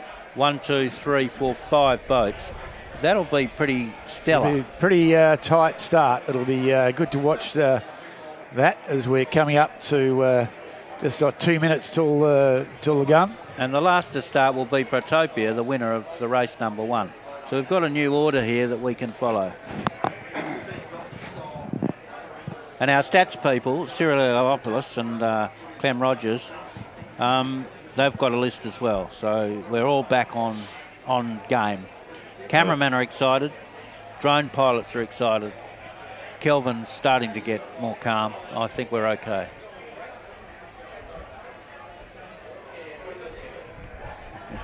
And Clem, he's just happy as a Clem. No, he's not. I'm happy. I'm going to a party tonight. But anyway, it's all good. Here we are coming up. We'll see that flag down. A minute to go. Plenty of gusts on the water still. Okay, so we're looking for the East Fremantle youth team and Akea. The black sailed and yellow stuff on Akea and the youth team. So we see the youth team on screen there. Billy McCracken driving. Yep. Bow number 1. Here we go. 1 minute to go. So Billy will be just there on screen, coming around that marker, getting in position. Akea there on the right near the women's team. They should be looking at position with just on 40 seconds till the start. They'll need to be moving into position. You can see this is bow number 1, the youth team sort of coming in. 30 seconds. They'll be jibing at the jetty here, or no, they're going to put a little tack in, and 20 seconds. They'll be gearing up. Here we go. They'll be gearing up for the start. Should be coming down. Big gust of wind there with them. See them all leaning outwards. So they're on starboard. We're looking for Akea. Yeah, Akea is 3:03. Yeah, there's Akea centre screen there, making their way down towards the start.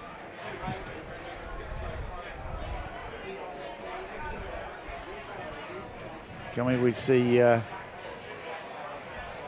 7:07. they're lining up, coming in towards the start.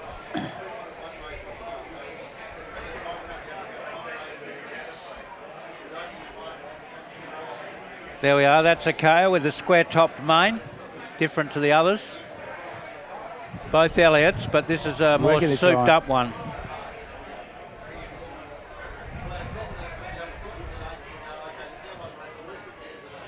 Still seconds in it, waiting for the waiting for the clock. 7:07 on port.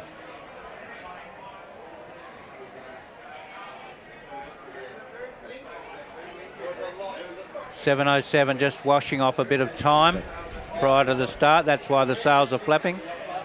Washing off a bit of time as they bear away towards the line. That's all the timing at the moment. And we're back to the youth team. Billy McCracken driving, coming in on starboard. And it looks as though There's Billy coming up for a start. And they're away. That's a clean start. Clean start. And they're clean, they're away, heading over to that breeze. And up goes their red. Kite up.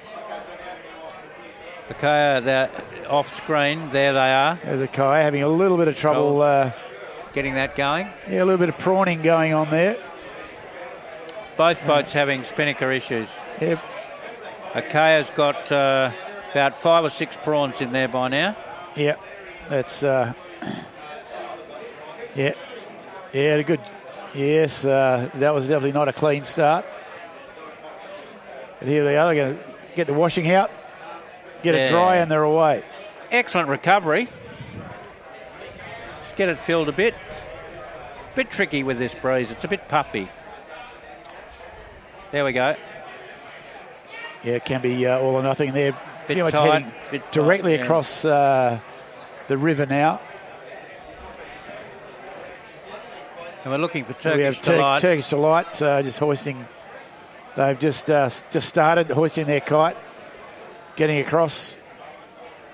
Get that bowing, get it over to that breeze on that northern shore.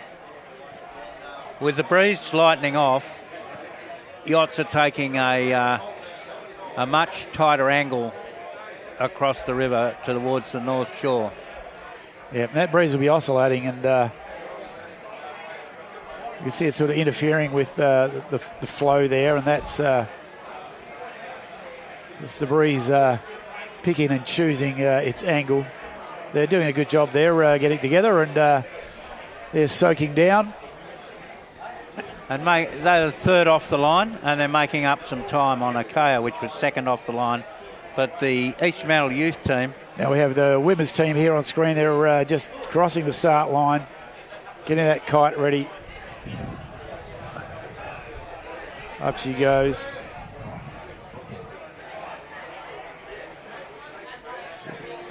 Oh dear. I'll get that around the correct side of the boat, and they'll get going. Here we go. They've got it around now.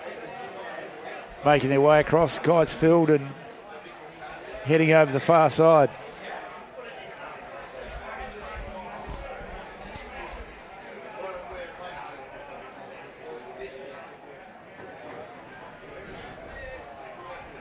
Breeze a little softer over there, but it'll be swirling off that hilltop, coming in all directions.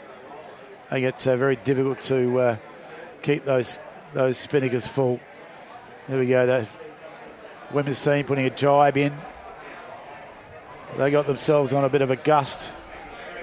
So filling up, and they're powering away now. You can see the wash coming out of the boat as they pick up that gust of breeze, and they're away. Impressive angles on that women's team. But back to the start, it's 279. And here comes this gaggle. This is this gaggle of all of these starters together. There's 1, 2, 3, 4, 5 starters. So this start is a big start on the camera. And as you can see from our camera now, it's captured it beautifully. 5 yachts on the start line, all heading off at the same time. Yep. Very, very tight on that start line. But the best of those to get away. 279, a little deeper, and escape Brad from there. Sharp hissing in the wind. He did the best out of that start. So we have Akea and Turkish Delight. So Turkish Delight picked up a place already. So they're moved on well. We've got the youth team rounding the bottom mark.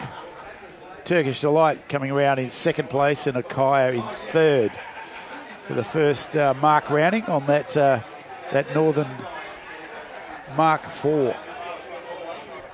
I'm sure our cameraman can pick up Xena, the orange and black spinnaker, at some stage for us. They're making their way up towards the shallows. That's a terrific shot. There it is. Look at Scotty Glaskin on the orange and black, taking that port jibe and managing to get across 3 of those that started at the same time. Very, very tight racing there.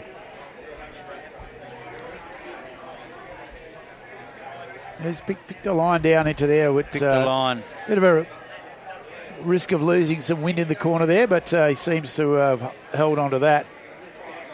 Here comes the jibe on Xena of Scotty Glaskin. Grant Rollerson.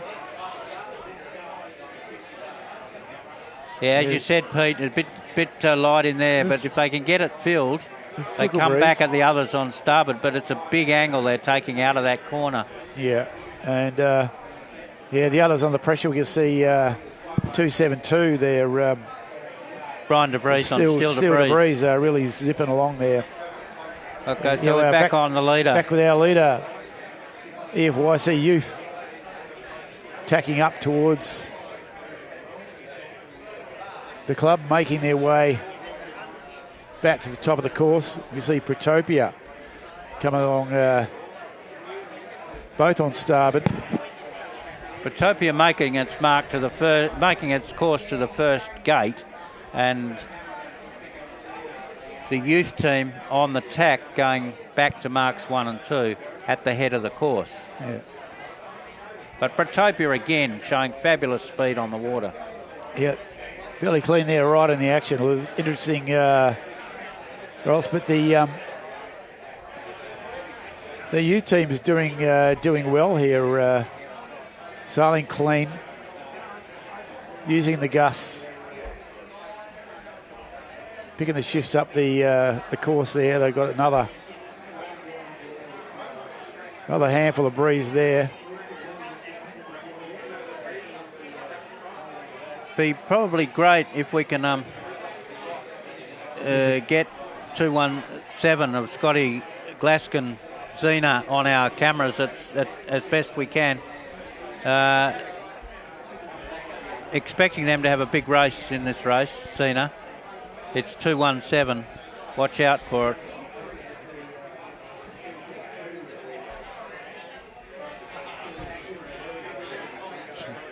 It's Luke Patterson, Helter Skelter.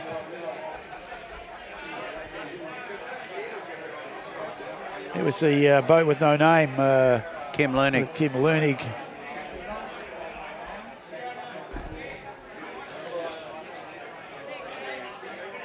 Just a set of fleet there, crossing tacks with Steel DeBreeze.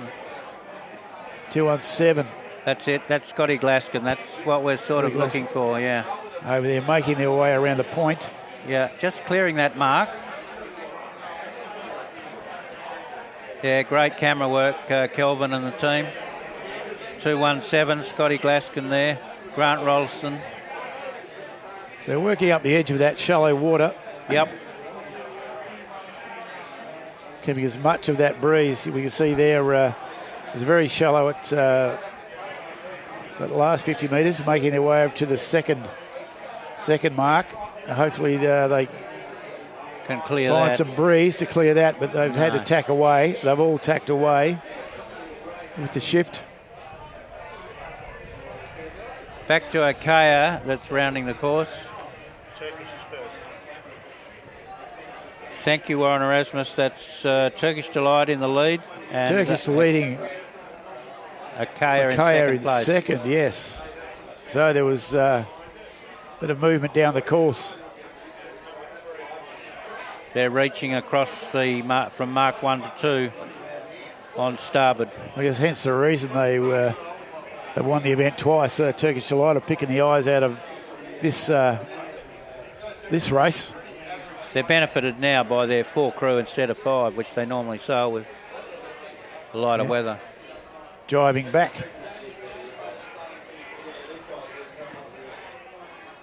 And was looking to pick up those shifts as they come down the...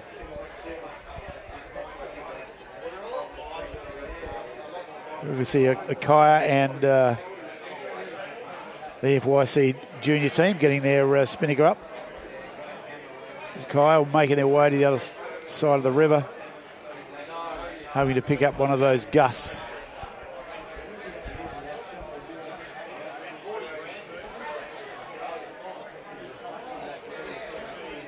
That picture shows the angles that the yachts are having to take here. Yes. So One the junior team, past. Billy McCracken, steering across. There is a lot of action behind them. We can see here the women's team and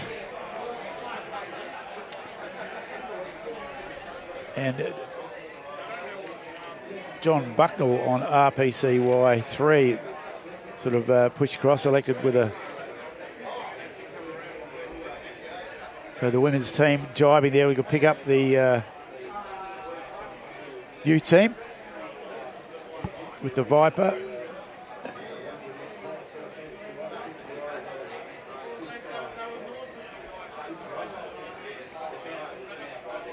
John Bucknell there or two. Here we are with the women's team. Turkish Delight have opened out a very big lead. They'll be hard to catch from here in this race. Oh, they picked the eyes out of that. Just need to get to, well, the gusts are starting to diminish a little bit, so maybe the breeze is starting to die. And we'll hand it over. That's a terrific shot because it shows the extent of the course.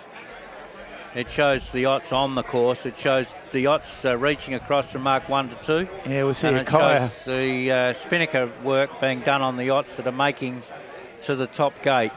So you can almost see 3/4 of the fleet in that shot. We're heading down to the Kaya there. Was in second place. They might make their way up towards the moorings. They'll jibe back shortly.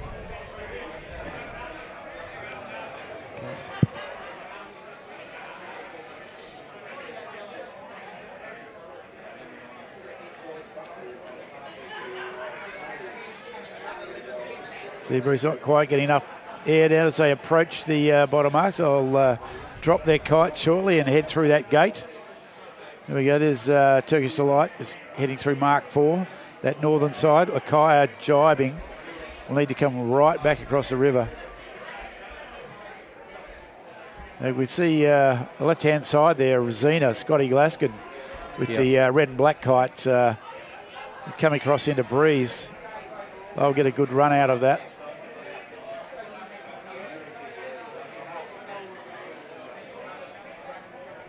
But Akaya sort of holding their position at the moment, getting a good run with that kite. So soaking down in the gusts. There's a good dark patch of wind coming down across the course there. Could change things in an instant. You mentioned Glaskin Zena. They work that side of the river on the work to windward, and they're working at that side of the river again on the run back to the gate. Yeah, so they're leading this that gaggle of boats coming down whilst they're on port. They'll go around the back of get their kite away early. The camera will probably stick with Glaskin on Zena. 217.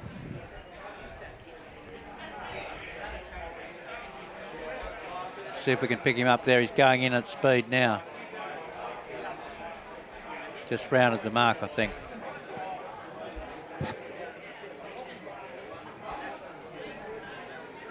Once again, working to the north side.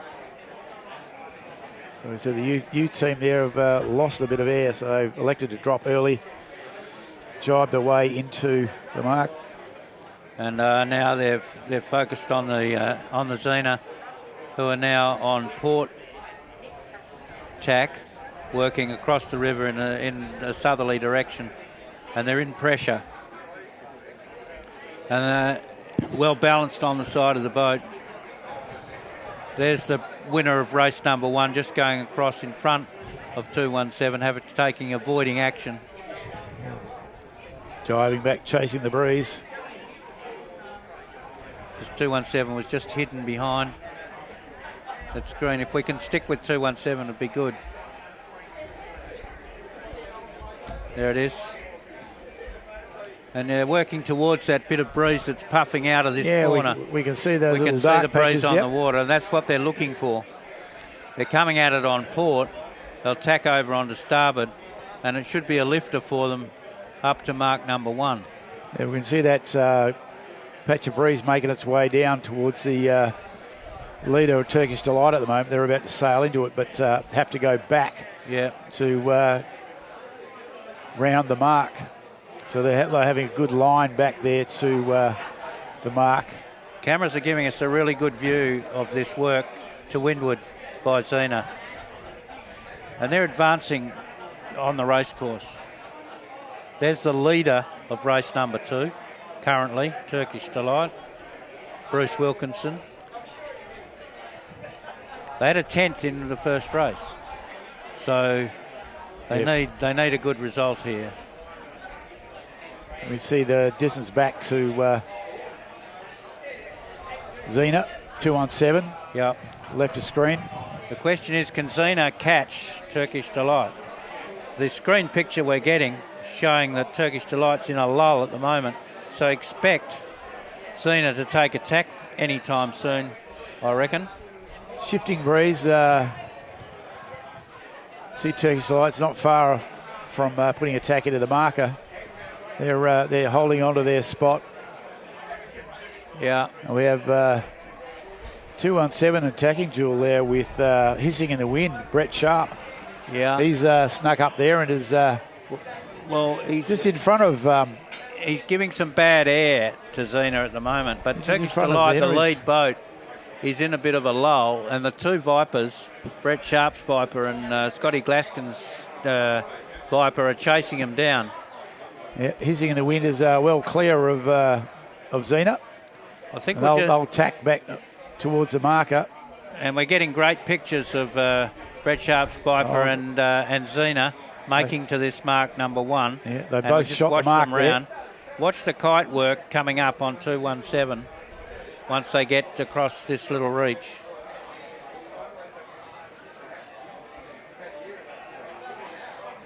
They're both vying. See the distance from Turkish Delight. It's got the kite up now. Oh, I suspect they'll catch Turkish Delight, Pete. Oh, they have their own little race back there at the moment, and here they come round the mark. He's opted to go to the left. The blue spinnaker of hissing in the wind. Yeah, there is. They're chasing the breeze in the centre of the course there. I think they will have Turkish Delight. You can see on the screen here they're following that breeze. Zena's heading out to that northern edge. On starboard jibe. Yeah, where Brett Sharp's opted to go inside with that gust of wind. So he's getting a good run at the moment. Hissing the wind on port jibe. Yeah, and so those two little sports boats with a turn of speed. Although Turkish Delight's just picked up on a wind, but Glaskin has taken that north shore yet again. Yeah, so he's in the wind, sort of just jibing, coming back across, and they'll be with Turkish Delight and Zena, who's on that northern shore. Just had a screenshot, but we'll see them in a minute. But hissing in the wind is on a good gust of wind there at the moment. And here we come, the moment accelerate. Of truth. This is the moment of truth here, because this little Viper of Sharp's going to get caught underneath Turkish Delight. They've jibed away. Same angle as Zena, who's coming around the back of Turkish Delight. I don't think they're going to make the gate, Brett Sharp. I don't think Brett Sharp on the blue spinnaker that we see on screen is going to make the gate. Not sure. We're going to see our camera keeping on that battle. having to do a jibe to make the gate, whereas it looks as though Zena might make the gate. They'll need to come back to pick up that. Here we go. That's a good wipeout, Pete, to keep in mind. Yeah. Hissing in the wind, yes. Yeah. And there, it looks as though Scott Glaskin and their team in Zena been able to sail over the top of Brett Sharp in Hissing in the Wind. And that was beautifully caught by camera there. And we're still sticking with that Scott Glaskin now. As he tries to catch up to Turkish Delight. Spinnaker full. Spinnaker's down on Turkish Delight.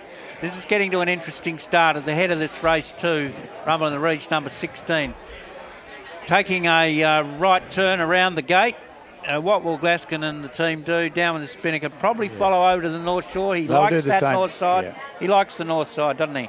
There's more breeze there, and if that tide's running out, they'll get a lift. They'll get an eddy lift in there. Oh, there's someone over. There's someone over the side. So great cameras. Someone over the side there. The skipper. The skipper's over the side. And the prawns are in the bag. Yeah, he's like over the side. Oh, no, just when we've given them a wrap, they've got a wrap. Oh, no.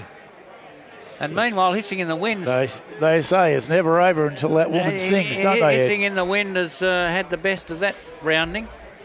That certainly goes on the list for the wipeout of the day.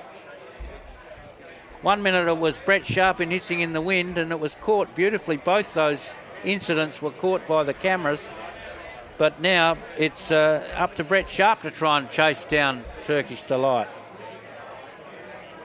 Glaskin will be back into it, though.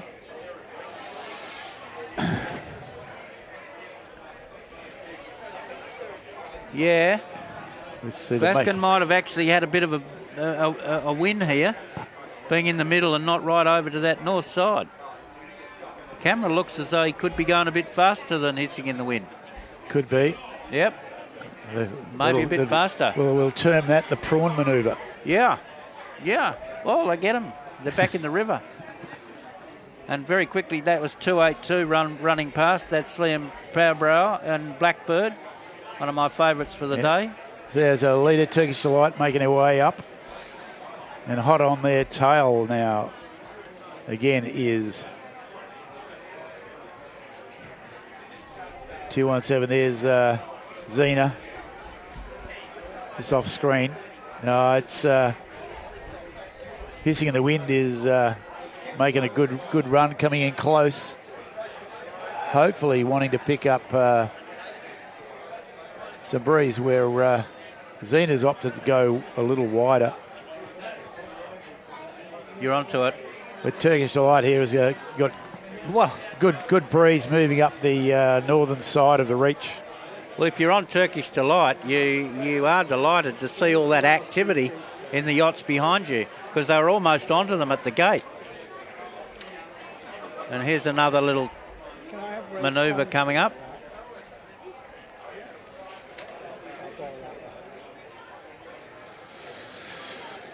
Turkish Delight, nice clean tack there, making her way to marker number 1. Current leaders sailing a clean race. They'll make the mark from there easily. Just got to sail it clean from here and get it home. Least amount of mistakes, Ed. To finish, you have to finish first. You have to finish. So there's only 3 laps. We've done 2 here. I think it might be the last. Maybe the last lap. We have Hissing in the Wind, and we've got another contender. So 279, 217, but on the far side there. It's you just see them on the screen now. 271. Kim Learning, boat with no name. Yeah, that one. Well, he's been sneaking up a bit while the others have been battling. That picture shows Turkey Lash going from Mark 1 to Mark 2 on Port Reach.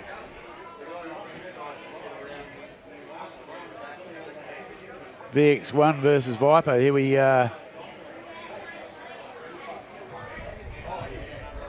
We're just shooting the mark there. Well done to whatever the name of that boat is. Turkish Delight. It hasn't got one. No, Turkish Delight, they're through. Just looking at the Vipers and the VX1s here. So we had the boat with no name come around. You can see them in a line of breeze.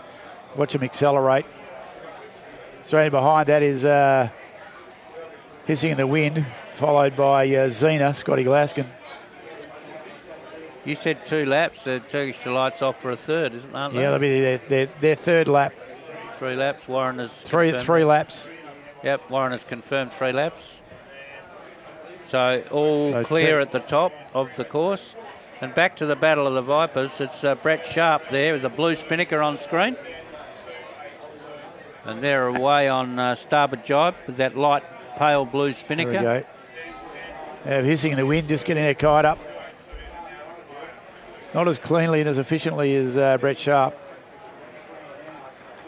And then Xena, a little faster at getting away, but so there we have our leader, Turkish Delight. That gives a beautiful picture of the 4 leaders. Turkish Delight, Hissing in the Wind. Boat with no name. And Xena.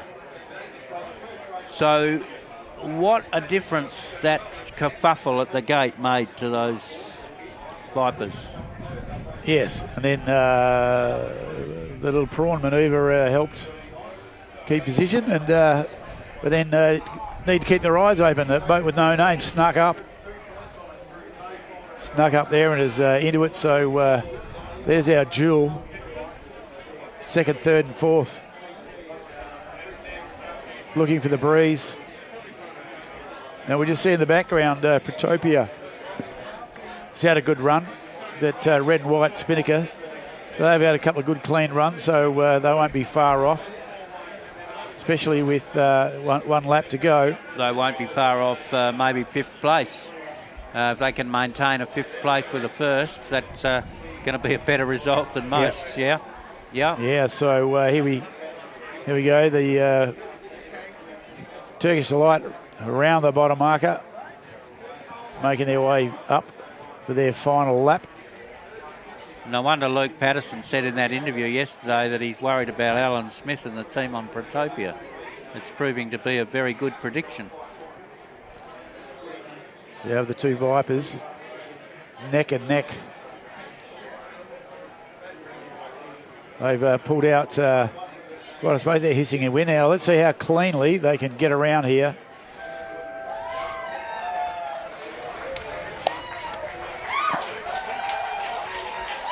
So, women's. I think some people have overcounted. We did say that. I thought they've overcounted a 2nd lap. It was a 3-lap race, so the women's team. We did say that. Yeah. The women's team, I think, have been counting. While everyone else has been racing, they've been counting and racing the appropriate course. Well, they'll throw the cat amongst the pigeons. What an afternoon of catastrophes.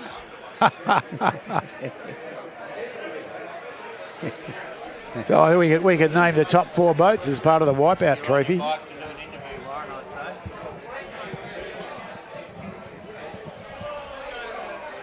It looks like the next one home. 141. So we've got Helter Skelter, Luke Patterson. So we were just talking about him and Alan Smith, but he's going to have the last laugh here. And we have the EFYC junior team home in 3rd spot. Yeah. There we go. Just see them. If they've got any sense, the yellow spinnakered boat will drop that and head over here. I would, if they've got any sense. But no, they're content to continue on the 3 laps. Well. Sometimes the racing gets a bit exciting, Ed. And, well, we were all caught up in it.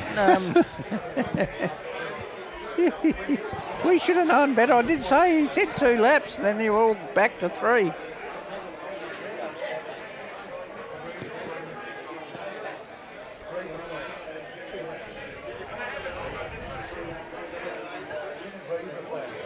Turkish Delights racing up. Well, they're making a race of it anyway, Ed.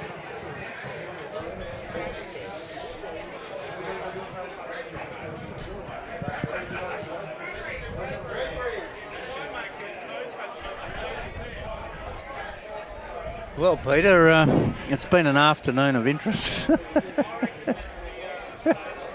Yeah, it'll be an interesting interview, Warren Erasmus, when you get down there, mate. Zoe Thompson, Olympic medalist. She certainly knows how to read the instructions, I'd say.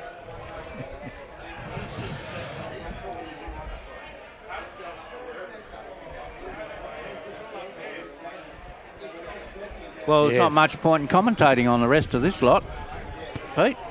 Well, it's exciting racing, but they're just throwing a few extra legs in.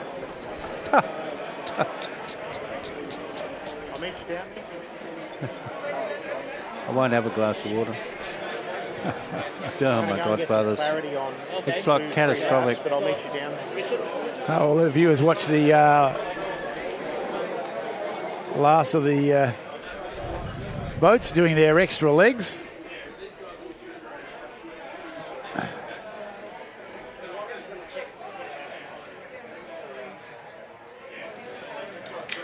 Oh, now he's going around. So technically they would have just finished. They just did extra roundings. I think 279 worked it out. Hissing in the wind. Worked out what the kerfuffle was, thinking, oh, maybe we didn't count.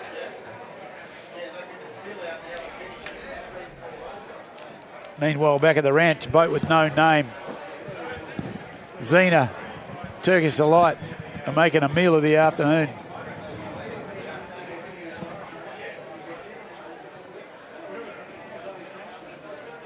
There he goes.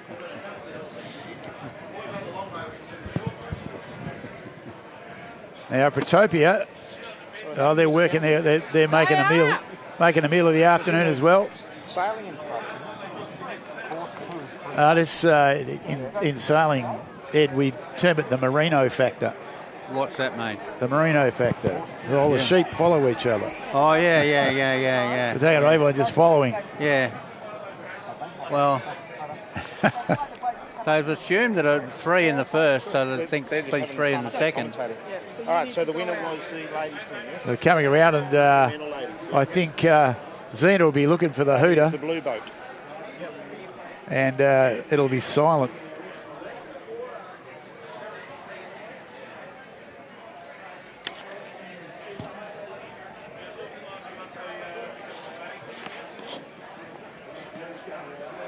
If you've just joined us, we believe that it was a 2-lap course and many have sailed a 3-lap course.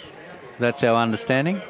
And the yacht that sailed the correct course was the East Fremantle Yacht Club women's team, Zoe Thompson on the helm, which would put her in a very good position. As she had a good first race and they had a good second race. And women are right, Ed. Yeah, and it's turned out quite a good result for her, I think. Yeah. Yes.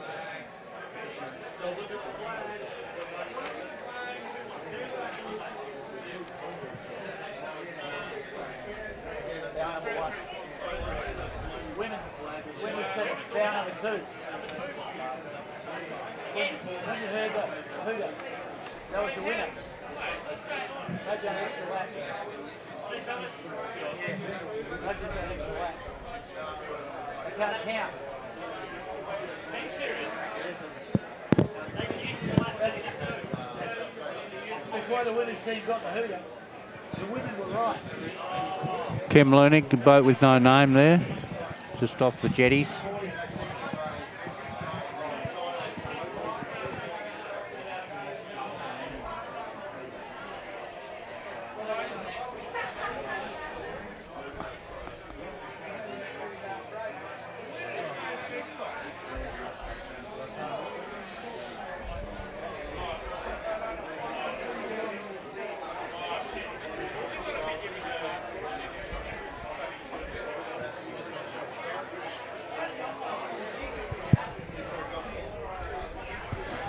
Well, it's going to make the mathematics very interesting, Ed, while they recalculate all the positions. Well, if you're in the 60s on your results overall, you might even get a third or fourth place. It's like...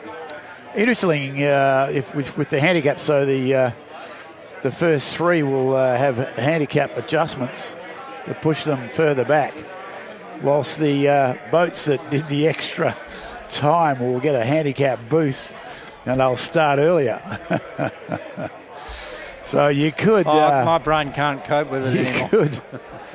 You could see no boats come back to the fore in the last race. So they'll have a 1, 10 and a 1.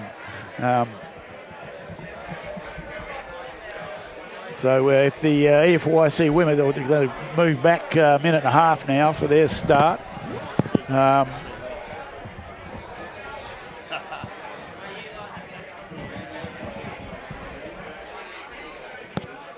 So there's a number of nominations for the Wipeout Trophy there. Well, the gate was good.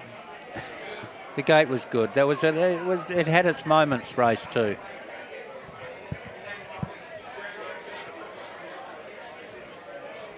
Sorry, Kelvin, it's a bit of a schmozzle. Bit of a schmozzle. Yeah? Yeah, he's going to the women's team. That's who won it.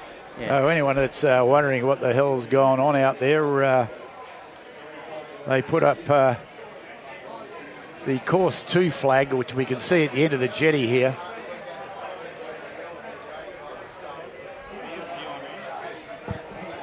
Yeah. See the course 2 flag there, which indicates the number of laps in the race. Now for course 2. For course 2, they should be through the gate 3 times and then the finish. But with the Merino factor being alive and well, everyone followed the course 3 and did an extra lap. But the girls on board the women's East Fremantle team were on the money and counted the numbers and did their well, very shortly. 2.5 laps. Very shortly, we should have our roving reporter Warren Erasmus, who writes the Weekend West and Australian Sailing, on board the women's East Fremantle Yacht Club team to have a chat with Zoe Thompson about what she's got to say about that race for their team. They were back in the fleet, but they've come home, it looks like, with the chocolates, stole them from the Turkish Delight, really, by following the race instructions. Yep. So there'd probably only be about 4 or 5, well, maybe more finishes, though, because they still can finish. Oh, they just sailed extra. They just sailed a lot longer. Else, yeah. They kept us waiting for race 3. Maybe we can get it right, race 3. Here's Warren heading out to... Here we go. Here we go. Here was the women's team. Let's... You there, Warren? Yeah, he's catching up. Yep. They're heading up to win so that they... Yep. Swing yourself around and then we'll grab them. Yeah, I know. Yeah, they're in a bit of pressure over there. A bit hard for them to slow down amongst the moorings. So this is the winner of race 2 and the roving reporter with the colourful shirt, Warren Erasmus, to do an interview here. So we'll cross to him now, I think. Yep, let's cross to Warren. Swing your tail over, ladies. He's pulling the boat in the moorings there in the fresh breeze. There's skipper Zoe Thompson. Big grin on her face, as she should. All right, thank you very much, Ed. 2026 race number 2, Zoe Thompson. You can learn to count. How'd you go? Yeah, how good's that? Reading a flag and counting to 3. Yeah, it's not too hard, 1, 2, 3. So how are you going to go in race number 3? How are you going to protect your position now? You've got to start a minute and a half later and race everyone down? Yeah, well, I think we're just trying to work together as a team and, you know, put in some good jibes, good tacks, and, yeah, see how many boats we can chip away and have some fun whilst we're doing it. Excellent. And you had a nice little posse, people following you, and a few of the Vipers learnt what you did and then suddenly dropped their spinnakers and came to the finish and jumped a few spots. So I think they might owe you a drink or two in the bar later. Yeah, girls do it better. How about a shout out to the ladies on board? Name them off for us. Oh, wow, yes, I can do that. So we have Connor, Sarah, Chloe, and Tanya, and Kylie, who's on the rescue boat, swapping in and out. Wonderful. All right, well, thank you very much. Enjoy the rest of your afternoon. 2026 race number 2, Rumble in the Reach winners. How we go, ladies? Give us a yell. Well done. Back up to you on the balcony. Thank you very much, Warren. Great interview with the girls. They're clearly very delighted. And it's nice to see those other names of the youth team, of the women's team there. And many of them are just back from being over in Port Lincoln for the Australian Viper Championships. 69 odd boats over there for the Vipers, and about 11 teams from Western Australia. Going through the list of those that were there, I think Sarah Lightfoot was there, Kylie Swallow was definitely there, and I also saw that for those that follow their sailing, that Nick Bice from Port Lincoln was sailing a Sharpie while that regatta was on. There was a number of West Australians. Luke Patterson, who's racing here this afternoon, was also over at those Sharpie Championships. I think it was their 68th or 69th edition. So there's been plenty of Sharpies over the years, and they're well raced here at East Fremantle and other yacht clubs around the river. They've been a lasting fleet. They enjoy the hard racing. They enjoyed the camaraderie. They enjoy a lot of companionship. I also noticed that sneaking into the Sharpies now are a number of the East Fremantle youth, and because the East Fremantle youth are achieving here over the years, it's fantastic to see that they're being encouraged to race with those that are a little older in the Sharpies. This morning here at the Yacht Club at breakfast, they held a breakfast. The 100 Club is known here. They raise money to send their youth away to regattas, and there were 3 sort of, you can call them East Fremantle graduates. There's Billy McCracken. She's hardly a graduate yet, but she is an emerging talent. And Luke Payne was here. He sails on Sail GP, and he also sails has sailed in the past with a couple of America's Cup teams. And Zoe Thompson, who Warren just interviewed then, was also here for the breakfast this morning.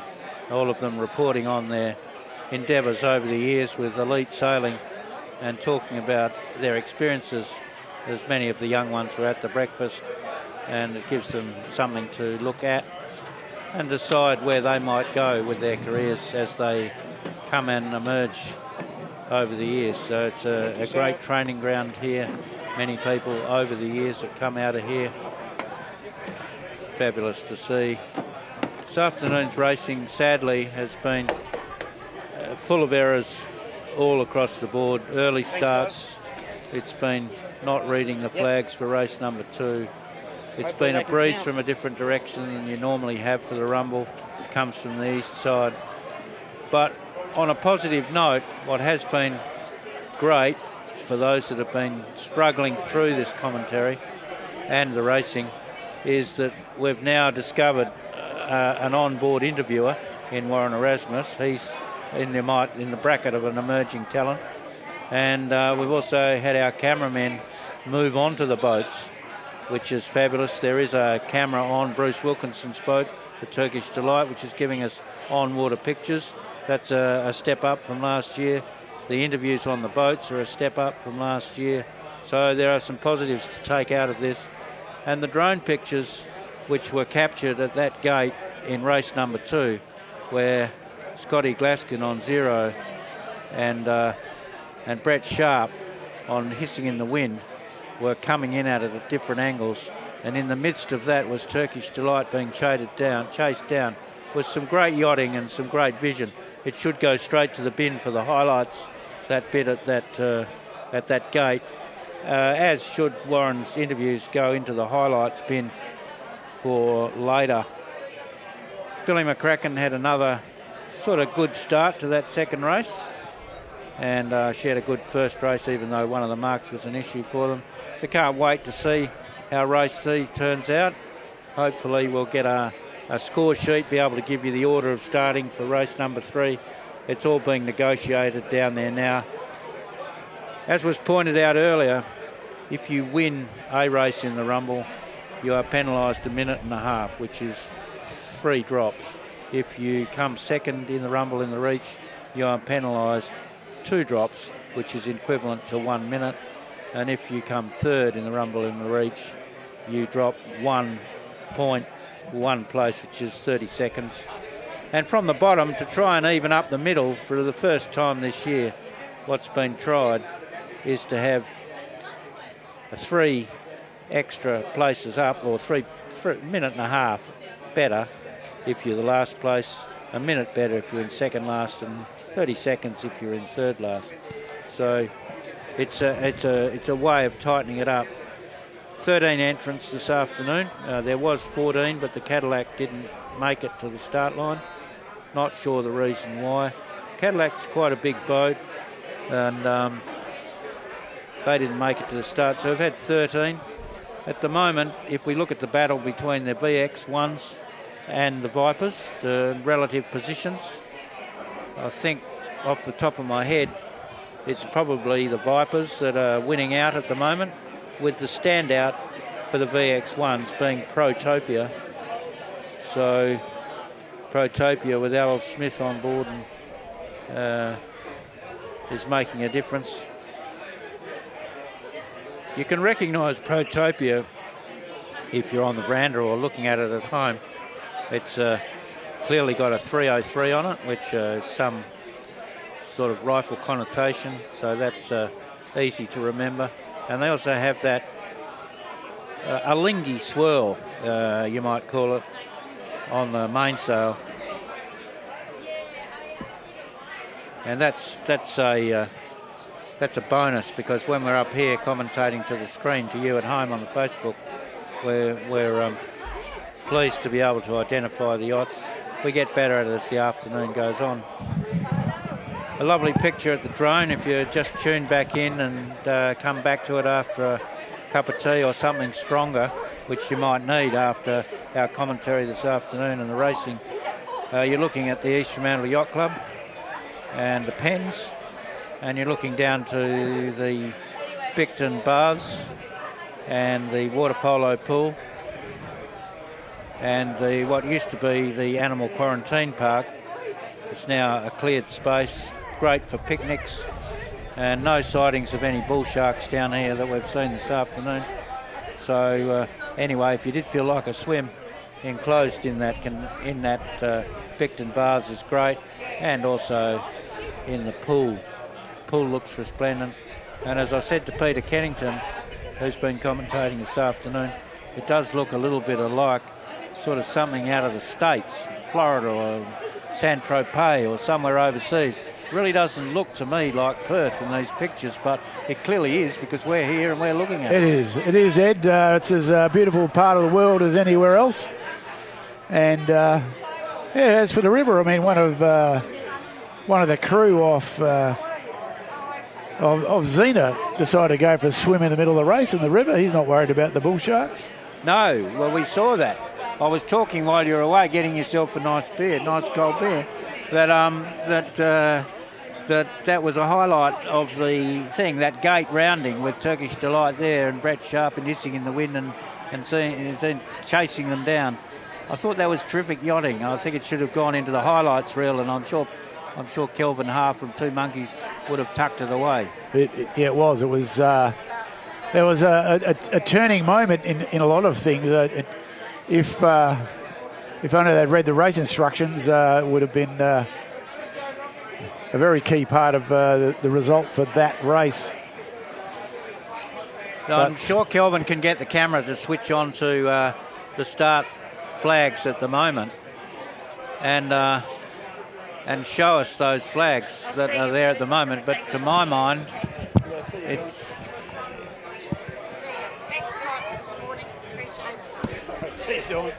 seeing the flags on that start staff.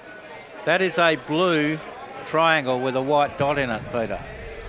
Yes, that's similar to the Fremantle Sailing Club's Burgee, Yes. which an interesting story with that, because when they were doing the harbour race, similar to that last race here, is they had the club Burgee up. So a number of boats thought that it was course number 2.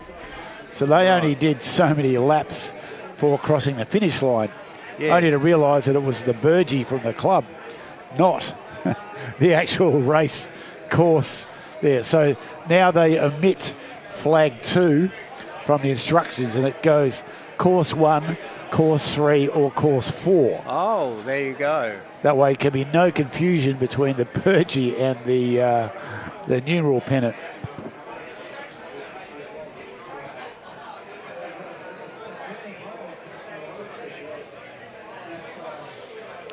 Yeah, so whilst we're here at East Fremantle, the Burgee looks completely different, so quite happy to use numeral pennant number 2. Just unfortunate they didn't read it.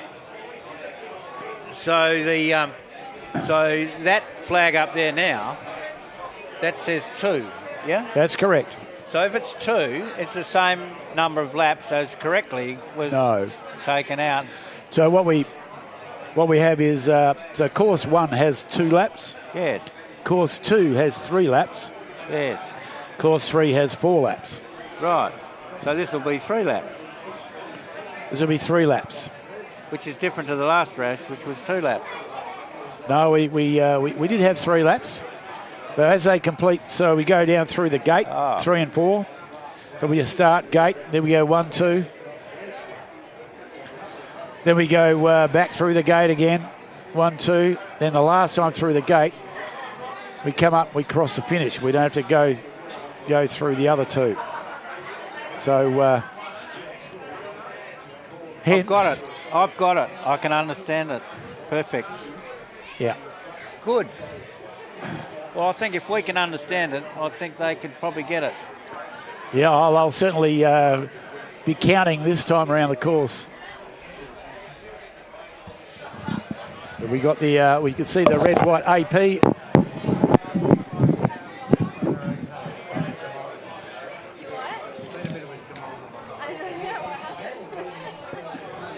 We see the red and white AP up there, so of course the race is postponed at the moment while they're recalculating the starting order, which will be very interesting after that last race and the finish. Everyone will be counting the number of laps this time around.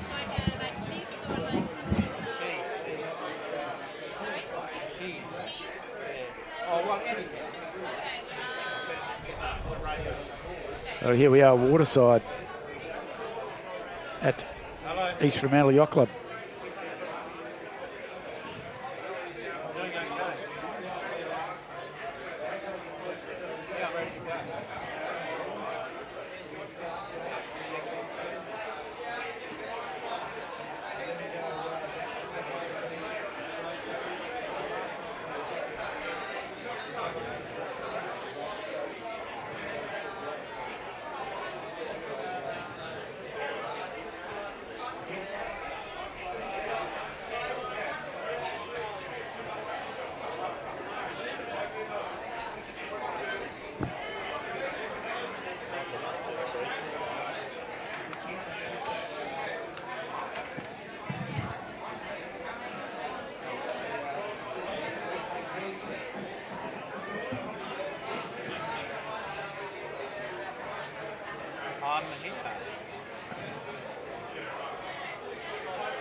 Yeah, thanks very much, Jack. It's been a bit of a trial down here.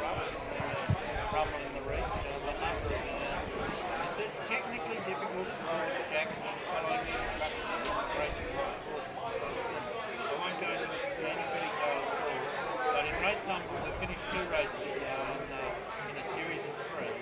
Race number 1, Pretoria Piso won it, and the East Fremantle women's team came second, and the third place was the boat with no name, and then in race number 2, the East Fremantle women's team, Zoe Johnson on board, the young lady who represented Australia in the 6th in the Paris Olympics. She won it, and then Holly Scott was second, and in third place was the East Fremantle youth team. So that sort of gives us a bit of an idea. We're now getting sort of to the crunch time, and this last race, I think it'll be from a number of boats. One that I haven't mentioned that's down amongst the 4s and 5, Turkish Delight, Protopia, which won the first race, which should be pretty good. And so, yeah, it's great. It's a great atmosphere. The music's been turned up a bit hot down here. The voices you can hear a lot louder. The marketing people are thinking as well watered and fed, Jack. I think that's always important after doing any commentary. You would be aware of that. And so we're in good spirits, I have to say, Jack.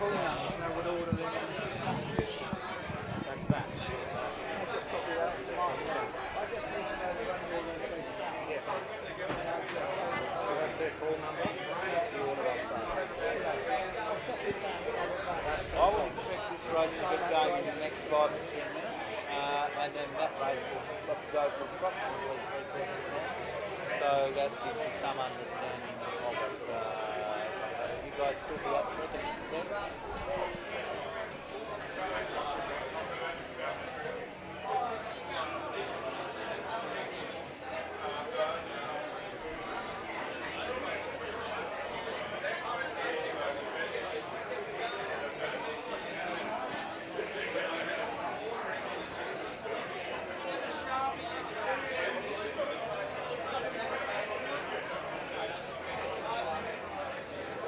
Go to the East Fremantle Yacht Club Facebook page.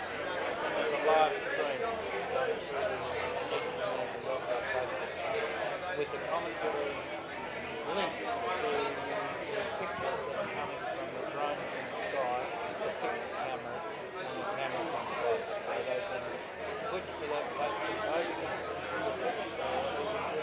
I don't want to take them in the audience away, but they can do that, and we can, and they'll be well informed by our commentators, myself, Peter Dennis, and our stats team.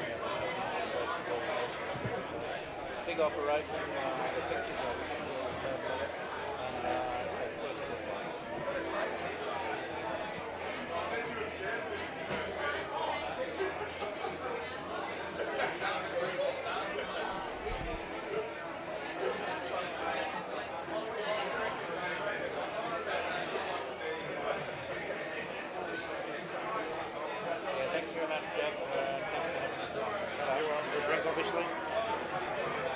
Yeah, we've got one here.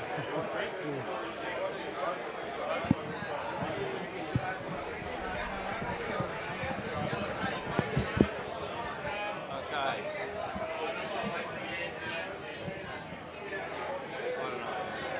What's that? I've no idea where we are. Well, there's still 8 pieces still up, so.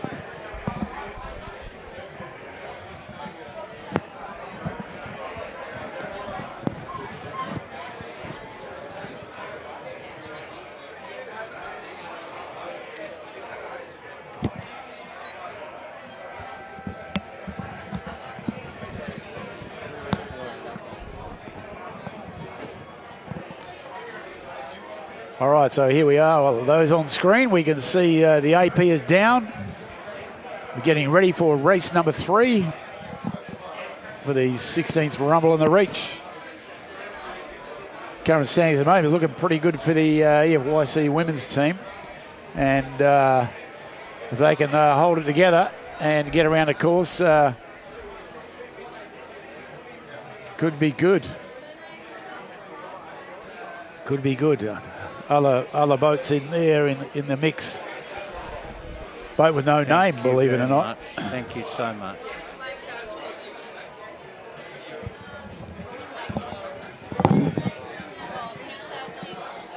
So we're getting ready to start. See, we're still holding with course number 2.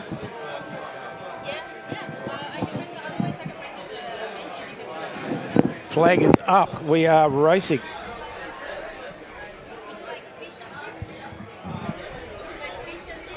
No. Course 2. We'll see the Blue Peter go up at 4 minutes in. I'm getting pressed. I need to be away just after 5. So hopefully, if we get this underway, I might get it done before we finish. If not, I'll just disappear.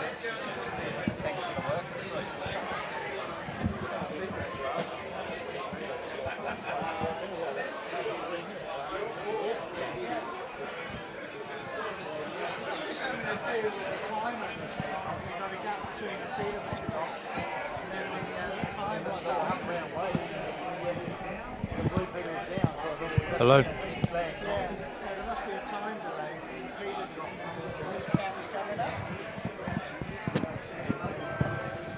So we are. Blue Peter is up. 4 minutes. It's all the start of race 3. Now, Pete, can you just make it quite clear how many times they have to go in this race through the gate? 3 times through the gate. Okay, and 3 times round Mark 1, 3 times round Mark 2. Mark 2. So now that can't be all that hard to understand. Now, well. the fall numbers have now been totally confused, and you may as well put a raffle around them. Yep. But if the women's team from East Fremantle have had a second and a first or something like that, then they must be well down the list. Oh, they'll be if they finish 13th, we got 13 boats out there. They still can win it. They can still win, so they come dead last and probably win it. However, there are a couple of boats there sitting on about 9 points that have come in first. Will be on 10. So if they came in last, they'll be on 16. So they need to get less than 10. So it's, as I said, it's never over until that woman's singing. So therefore, this race is really important. Oh, very important, because you got to give your best shot till the end. Anything can happen. Breeze has died away a little bit, and they'll be starting back a little. They just need to hold their spot. And the other boats are going to need to. Other boats are going to need to get their act together as well. No more prawning, no more swimming. Well, let's see if everybody can get this 100%, eh? How good are these new microphones we've got on these speakers, you know? When we did this first event, Ed, we had 3 microphones sticky taped together. Yeah. So that we could operate the 3 systems. Yeah. Technology's come a long way. How come we can make advances and the sailors can't read the instructions?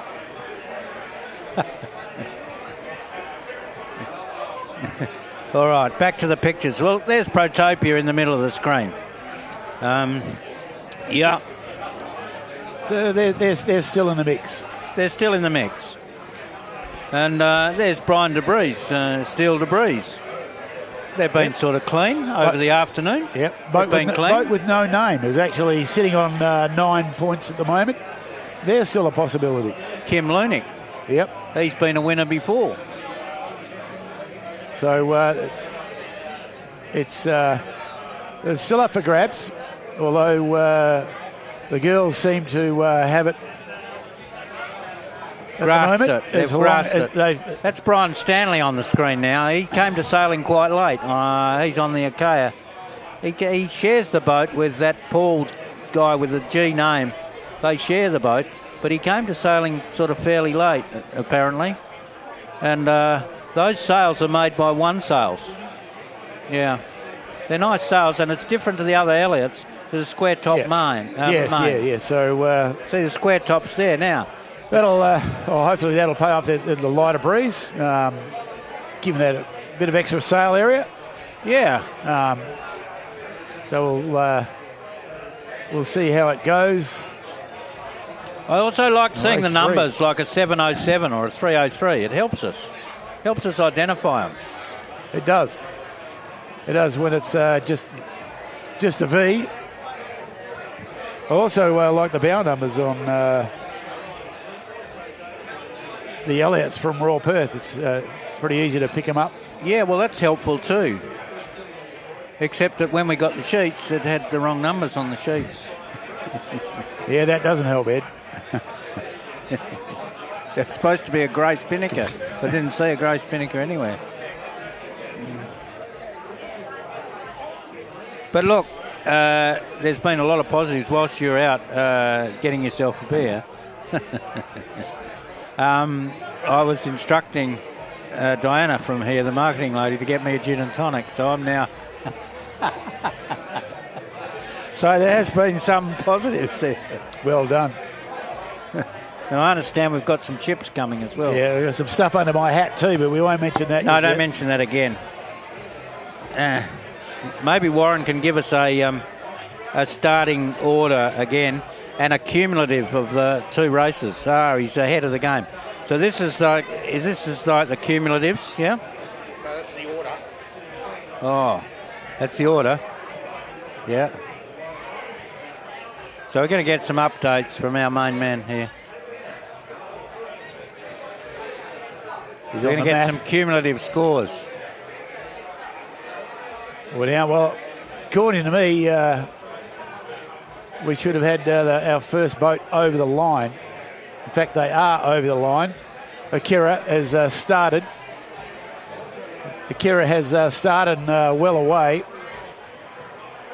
Whilst we're watching the boats milling around there, Akira has started and they're out of screen at the moment. The yellow kite heading down towards the first gate. Now we have, there they are. They're off and away, heading down the first gate with quite a lead. Close. The nearest boat to them is the EFYC junior team, who had just put their kite up. We'll pick them up, the red kite, chasing Akira down the course. There they are, the leaders for race one. On time. Second. Started on time. They started on time. Yeah. Thank you. Thanks. You have the EFYC juniors.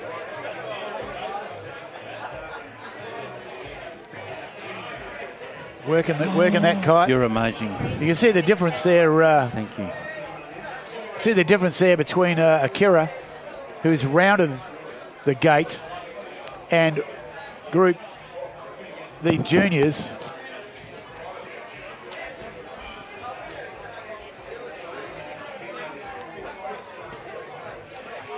So we've got two boats on the race course sailing the right course and started on time. So far, so good. Looks like we've now got two more boats on. Yep. Bruce Wilkinson and Turkish Delight. You notice the camera loves Turkish Delight. You notice that all afternoon. See? They love Turkish Delight. It's a nice chocolate. It's one of my favourites out of the... Yeah, very good chocolate. So here are Akira, they're tacking back up, making their way. We're close to that bank at the moment. We can see junior team, here's YC youth team coming down. That's the difference. So Akira's got quite a lead at the moment. Right. So we're coming up for another. That's Akira. So they haven't finished their first lap yet. Well, they're close to that mark over on the northern shore. You see the sandbank in the distance. So that's the northern shore we're seeing there.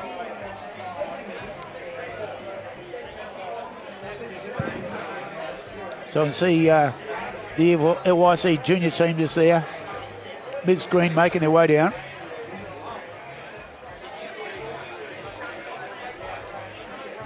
Well, they've got a hell of a lead on the East Fremantle Yacht Club women's team because they're at the first gate and the women's team's about to start. The youth team So they're, so far in front. This is our race leader, Akira, making her way through the shifts. And there we can see the separation. EYC junior team is dousing their kite, ready to go through the gate.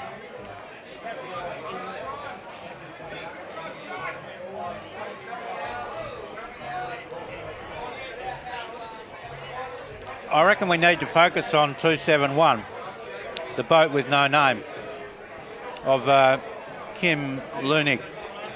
So the junior team, to me, at the bottom of the court, looks like they've overshot the mark, so they're coming back.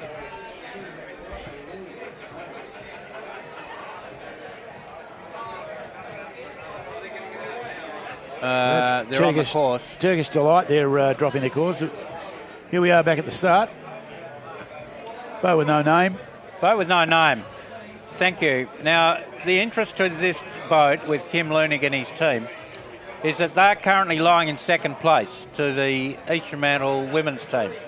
They're on a cumulative of 9, and the East Fremantle women's team's on a cumulative of 3. So the boat with no name and the women's team are boats that are worth watching, as is Protopia of Chris Sutherland, which is also on 9, and their number's Oz 303. Yes. So 9, 9 and a 3, and we've already seen on the camera, we've seen the women's team start a long way back, whereas the other two are on the race course quite a ways up. So it is an interesting thing. So if our cameras focus on the relative position of boat with no name, Protopia, and hissing in the wind, which is 303, so at the 279 and 271. Yes. So at the moment on screen, we've got the women's team just jibing. Head of boat with no name. We've got Protopia, who's got a great angle here coming down. They're parried along with... look at them go. Well, boat with no name is... look at the wipeout. They're just giving away a half a dozen boat lengths there. Well, that's probably the end of them.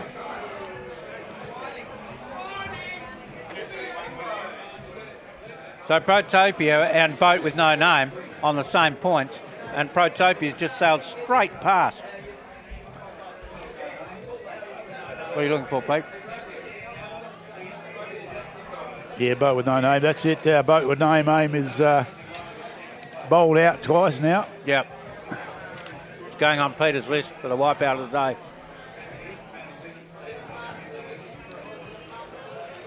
Thank you. So they're probably giving away 10 boat lengths there. Yep.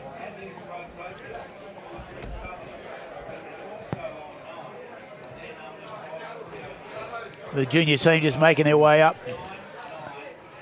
I like that sheet. Women's team jibed in. They're opting to go to the southern mark by the looks of things. So they're going around the southern mark. They're playing it very safe at the moment, but I'm not quite sure what safe is today. Well, safe's reading the instructions and starting on time. That's safe.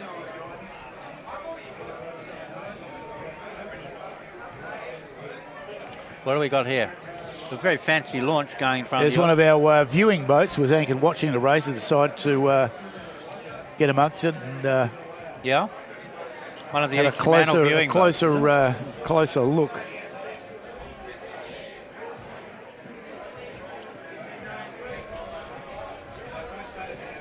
We've got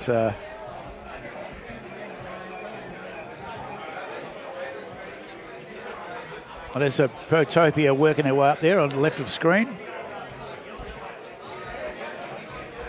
They're going to picking the shifts, and we have Port Tack. That one on Port Tack now. Yeah, they're on Port Tack, and there they go. That's Protopia with that squiggle in the middle of it. And 141, Helter Skelter. Alan Smith and those guys are Luke after Patterson. Yeah. Here we see Akaya, who's our current leader. They're coming to the gate for the zooming second. down screen. They're coming back to the gate for the second time. Second time. So They've they've only got done one lap. more time to go. Once more through the gate. That's it.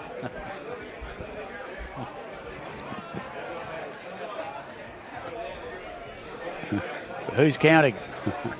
Well, hopefully all of them. Go for them, Warren. The East Fremantle Yacht Club have just given us a bowl of chips. That's why we're talking not so much at the moment. A good shot of Akira. They're sailing a very clean race at the moment. Picking the breeze as well. We'll see which gate they choose. I think they've gone for the southern gate as well. You notice a few of them have gone to that southern gate now. They went to the northern gate all the time. Oh, no, he's jibed back. He's coming back for the northern gate. Northern gate, is he?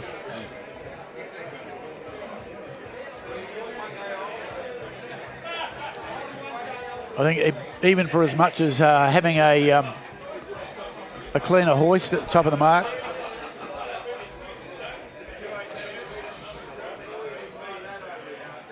So they drop there, come back on the northern side, which is the favoured side.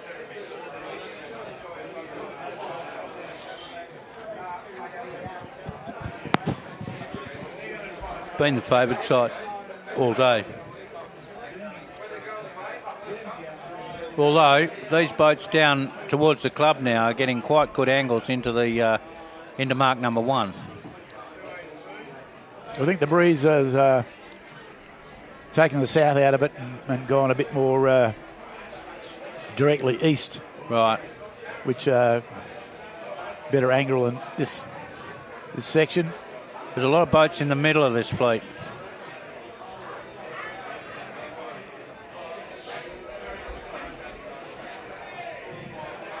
So there we have Akira, who's rounded the bottom mark, our race leader, making their way back up. They were very tight on the bank on the first leg. They're just essentially repeating their run.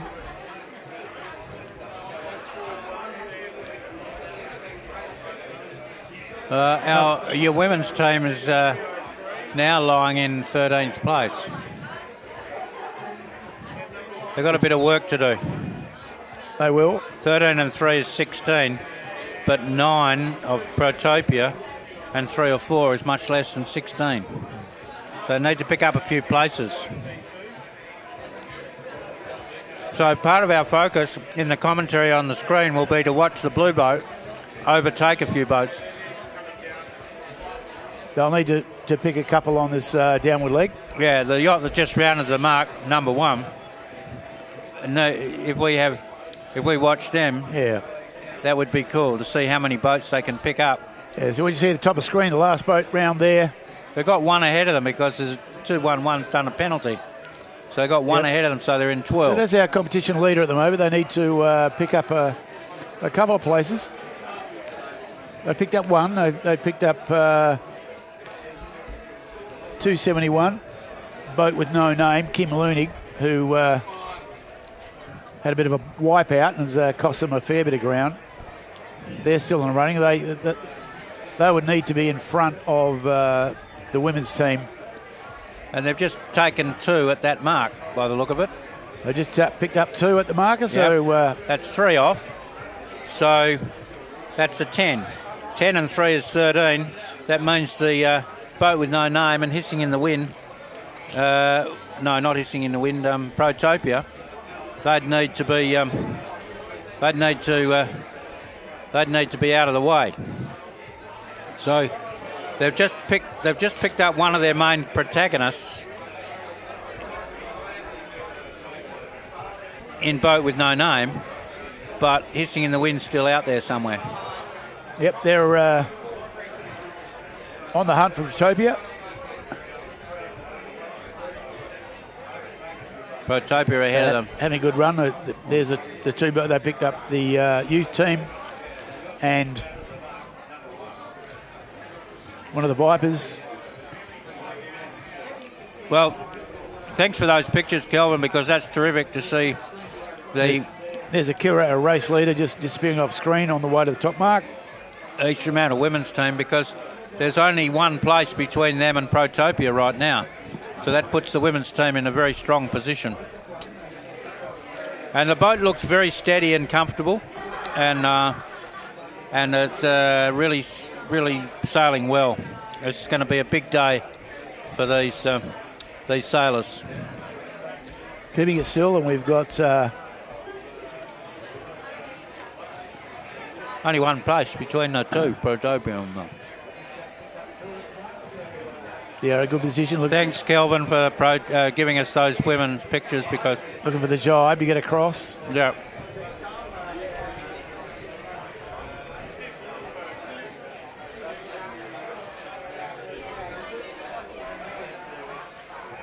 Yeah, it's still plenty of wind coming down the river there. We can see those bands across the screen. So that breeze come down, and the boat that picks that up at the right time will do well.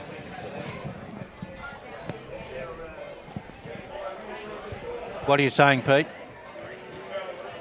So top of the screen we see the bands of breeze coming down. Yeah. And as that picks up the fleet, that could be a game changer. Yeah, it could be. Look at it coming down. Yeah, it's coming down, and they're funneling down from Point Walter. Pick them up. Look at it coming down. Port and starboard there with the Kira. They managed to get around. They're just sailing safe. They're into that breeze now. Yeah. Here's a Kira. They're dropping for the gate, aren't they? Yeah. And notice they're doing a windward drop for the hoist for next time. Smart. They're sailing smart. As long as they're counting, Ed. As long as they're counting. Well, they are. They've been counting. They've counted both times. They started on time both times.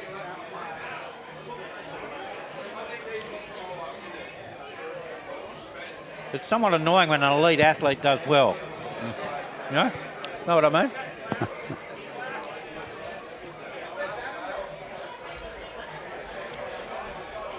Takes a team to sail a boat. Well, they're all elite athletes on that boat. They're, Sharpie sailors, and I mean, Sarah Lightfoot and Kylie, they're elite.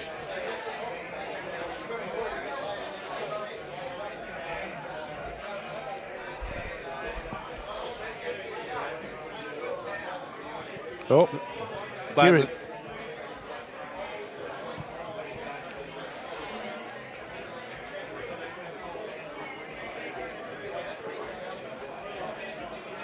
so here's the women's team. Thank you, Kelvin. Great. Pushing along with Still to Breeze. Still to Breeze on the inside there, and quite can't make the sail number of the boat to windward. But pace-wise, they're all pretty much... pretty nice shot, that. Similar speed. Yeah, the Elliots and the Vipers, and I think that's a VX1 on the other side. Yeah, the VX1... They're all about the same, Whereas an Elliot, you wouldn't expect it to be as fast as these Vipers. The breeze picks up, it might not be. Yeah, the only difference there was the breeze angle, so we can see the... Yes, thank you. Is that correct? Yeah. So we see a Kaya here, yellow kite. Last lap. Coming down. They'll go through the gate. Round 1 and 2 and finish.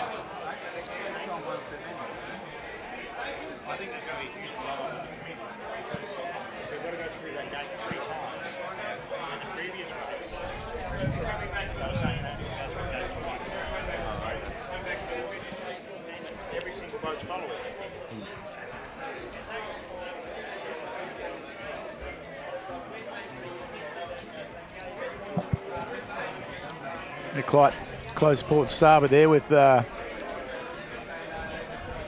Blackbird. Where's Protopia suddenly disappeared to?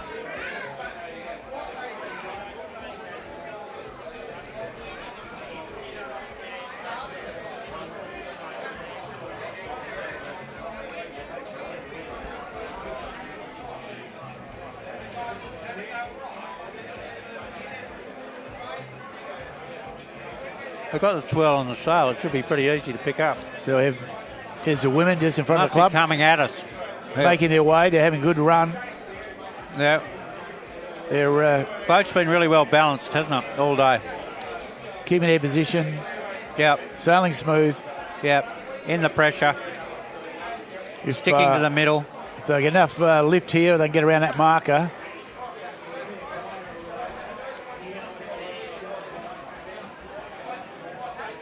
They're coming in at the mark on starboard too, which is handy. Yep. Get a little little lift out of there. There's a port tacker coming in, so they're on starboard, so they've got that one tidied up. There you go. You're just going to see it now. Very clean around the marker.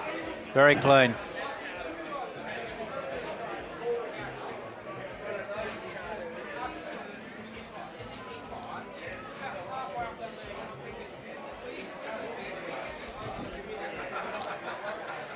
Boat with no name. Gone past that. Yeah, Kimberley, it's sort of giving the chase. Ron taking the sheets. Is that the sheet?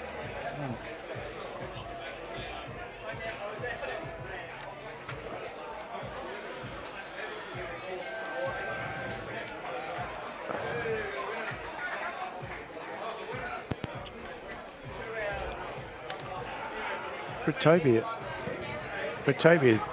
just come through the finish line. They got the hooter. Raiders will let them go. Did they get a hooter?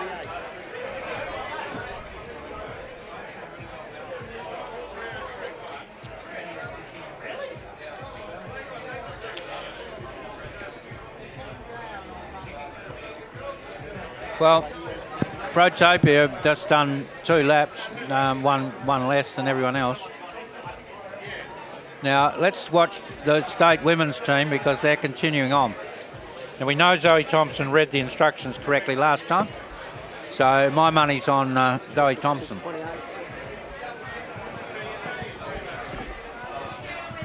Sorry, I didn't see you had to stop. They have to give the hooter anyway. It's not up to the race committee to decide what they sail, but I'm confused.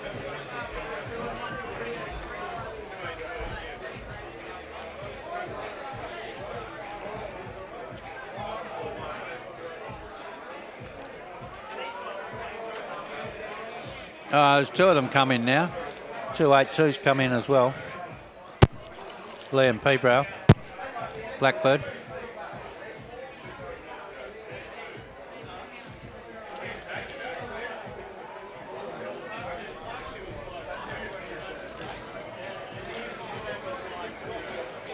There's 3 of them come in now. And the youth team's coming in as well.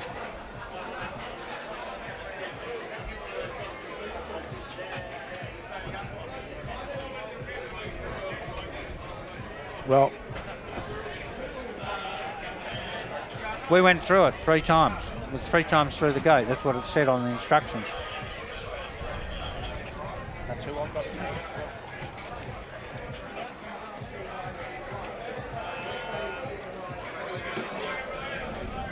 You don't finish until after Mark 2, though. No. There you go. 1, 2, 3, finish.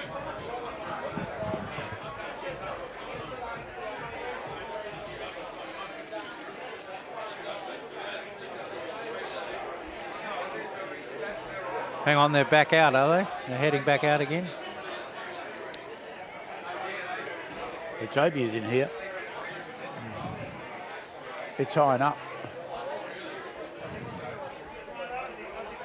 Well, through all of this, Kelvin and his team are keeping us on probably the winning boat. So thank you for that. We can't postulate on what they're all doing. That's the women's team now give way because they've got no rights there. So they're very sensibly staying out of trouble and going through the gate for the 3rd time. Boat with no name, is it? Boat with no name. Doing their drop. Doing their drop. Yep. They don't have to worry about boat with no name. They just have to stay clean.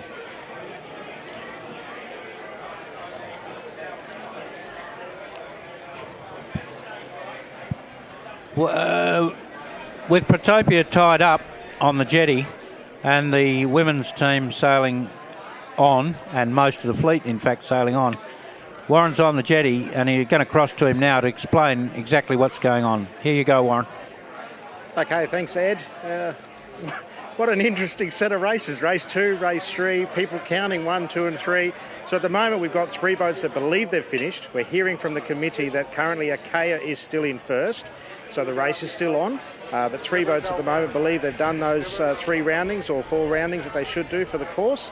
But at the moment, jury is saying Achaia is still in the lead. Committee is still saying Achaia is in the lead. So stay tuned. This is going to get interesting in the last race of the 2026 Rumble in the Reach at East Fremantle Yacht Club. Thank you, Warren. It's a fairly clear explanation, wasn't it? Yeah, well, as we thought, they'd finished early. Achaia had been sailing cleanly and hadn't come to a finish.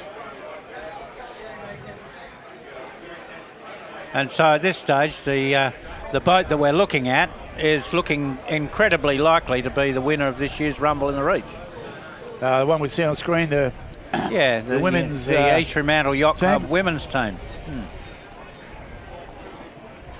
And that will make it the first time that an East Fremantle Yacht Club hiring a boat from somewhere else. Yes. Yes. Because all the other winners, the 15 winners, have been yachts of ownership by the people that sail the boats. So does that mean it's... well, it's a first. Anyone from East Fremantle can just borrow a boat. And win. Absolutely. Yeah. But it's a first. This is a first. The boat coming in here. That just finished. They got a hooter. That must be in front of Akira, because Akira's coming down now. 279. Well, they're 279. Just finished. Brett Sharp hissing in the wind. Wish I had that sheet that Warren took away from us, but I don't. So we have Zena coming in, followed by Akira.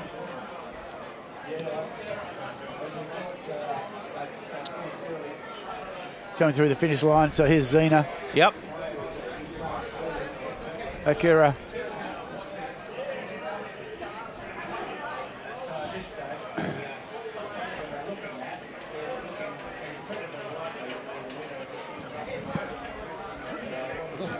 I just switched it on.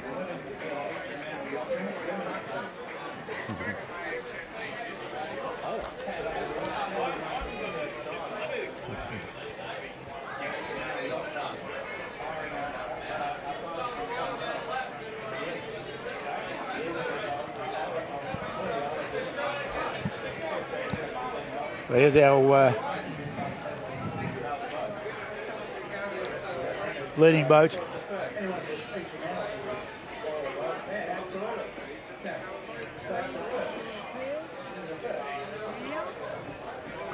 So who do we believe is winning? Also leading race 3. But Peter, still a way back. Are we sure? I think we're pretty sure. There's 272 still out on the course. Brian DeVries still to breeze. He's been clean all afternoon. He's sailed the right course every time. He and the women's yacht club team be about the only 2 teams that have sailed clean all afternoon. Yeah, so we have last boats coming around. We watch the women's team on the outside.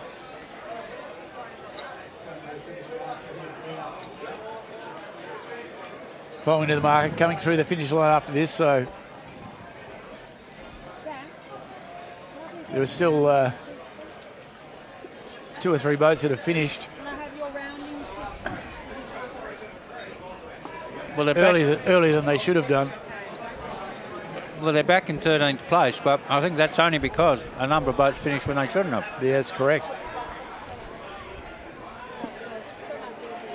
So at this stage, Ed, one can only guess who the winner is. Well, I'm guessing on Zoe Thompson and the women's team from East Fremantle Yacht Club.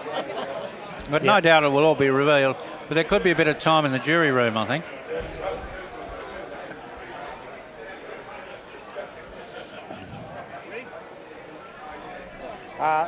Peter, it's been the same every time we've had an easterly breeze. This is what the challenge is. It's a challenge. It is. And that's the challenge. But look, the sailors are happy, no doubt, at the moment. Clem's going. Thank you very much for your help, Clem. Happy as a Clem.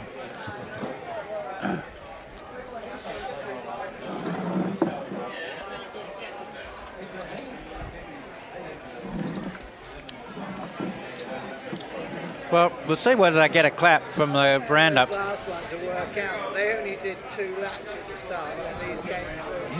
Yeah, that's what I thought. They haven't done the last back markers. Well, I think we should give them a clap as they come over. Race or 3 lap race? 3. I think this is the winner coming over now, is my prediction. East Fremantle women's team. But all will be revealed in due course. Gate. Here we do go. That one. Gate, do that one. Gate, that one. Well done, girls. Good job. And well done to you, Peter Kennington. And well done to you, Kelvin, and on a schmozzle of a day, mate. I've no idea.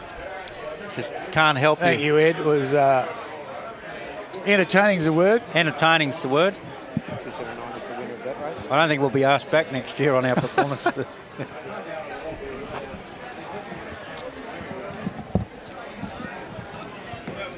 Kelvin, I can't tell you what's going on. We're still going to do an interview, aren't we? Warren's still going to do an interview. We got another hang on. I understand. The ladies' team's finished, so they're the only ones coming in. So if you can call out the numbers. So 27 numbers first. Have some chips, Cyril. Next. 217. Yep.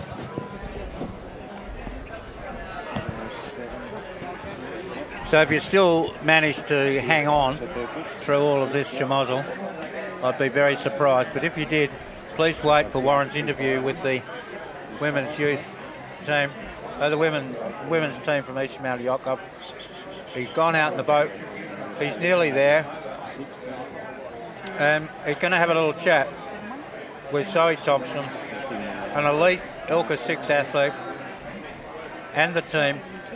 Some lovely shots of the verandas. Look at that. Lots of people. Give yourselves a clap. And here he goes. Let's cross to Warren. Shall we, Kelvin? Let's cross to Warren. Not quite there yet. Thanks a lot. And the 2 X1s and the youth team. Where the youth team? Warren's talking. So there'll be 10. The 2 bikers. The 2 XV1s. Oh, still on the jetty. We're not going to cross to Warren right now because he hasn't got a boat yet.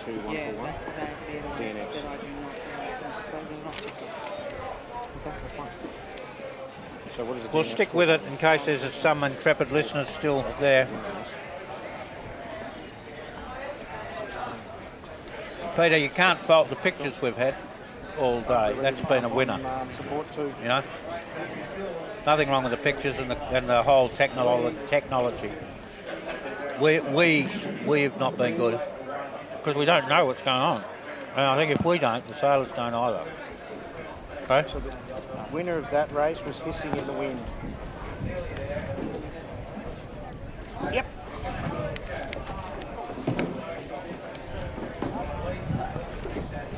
Warren's confiscated our sheets as well, so...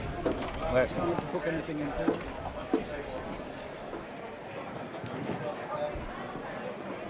Right, Zoom at 1.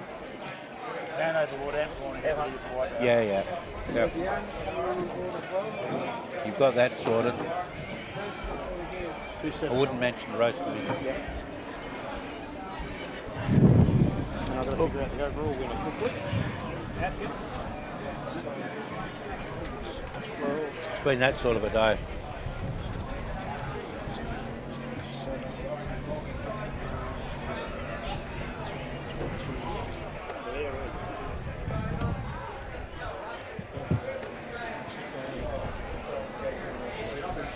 If you just join us, we're standing by and waiting for Warren Erasmus, our mobile reporter, to get out to the women's team. There he is with his pen, calculating, doing the numbers. Watch out for Warren's rapid promotion next year. Been busy, hasn't he?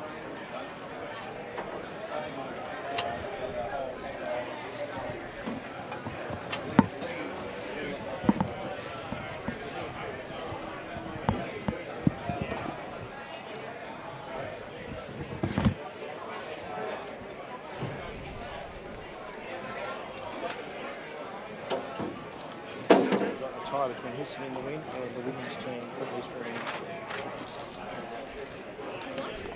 Tie for first overall. So it'll be a count back. The women's team should win because they had a first and a second.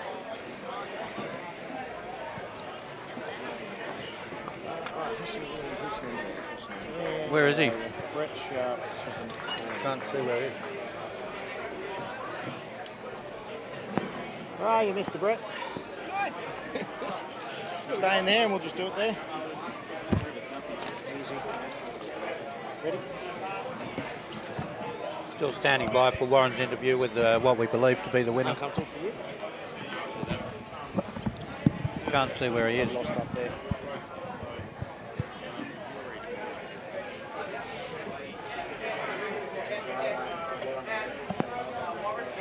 We're ready for Warren now. We'll cross over to him. All right, Mr. Brett Sharp, race number 3. Yep. Seems like you can count. We can count in the third race. The second race, we just thought we'd be charitable, throw a little bit of extra practice in. We enjoy getting around the cans. Got some good racing in. We had some fun. We almost turned around. We delayed the hoist and we were waiting for it, and then, third race, we got it sorted. Yeah, we did see that you coming around. There was a few people that were second-guessing whether to take that last leg or not. Yeah. But I'm sure there's going to be plenty of banter around in the bar with it. How'd the boat and the team go? Oh, we were improving all day. Not quite switched on for the first one. We just didn't really feel, it takes a little bit of time every year coming back into East Freo to work back into the groove of things. But now the boys were calling the shots a lot more, consistently through the second and third one. And I was just trying to kick the bloody thing out of, head to win, basically. So, yeah, no, it was a team effort, just watching the breeze and trying to get around all the stuff that was going on. And a nice little wind check, I think it was, on the second rounding down the bottom, on the downward leg. Yeah, look, it's pretty warm, right? And we're always worried about thermal stress. Rob was keen for a swim. I came through the job, about 30 degrees more turn than probably needed, and so over she goes. In my defence, I called for weight. They were already hiking. It did absolutely nothing. And, again, if you could just point the steering stick in the right direction, good things happen. Excellent. And so the Viper, any time you're going to step up to an XV1, or is that VX1, sorry? Step up? Well, I guess, I could spend more money for a boat that goes the same speed. That's the wipeout. But, you can jump in a Viper and win the stakes in a 10 grand boat, or you can spend 50 grand on a VX and go the same speed. We're open to it. We love racing against those guys. It's great fun, and we enjoy beating them even more. But, do you want that? I'm not great at maths. I reckon that one sorts itself out without a calculator. Yeah, plenty of banter between the Viper crew and the XV1 crew, of course, and I'm sure that's going to continue on the bar. Race number 3, well done. How about you give a big shout out to your crew and just name them off for us? So we've got Rob Senior in the middle and Steve Oliver on the bow. Thanks, gentlemen. Marvellous. So that is race 3, Rumble in the Reach 2026 East Fremantle. Now we get the fun part of sitting down with the committee and watching them try and figure out who's going to come out the overall. Our calculations at the moment have it as a tied first place, so we'll hold those results at the moment and just see what the committee comes up with. But well done to the team, and we'll see you up in the bar. Tied first place. Thank you very much, Warren. That was great. We'll sign off now then, I think. Yeah.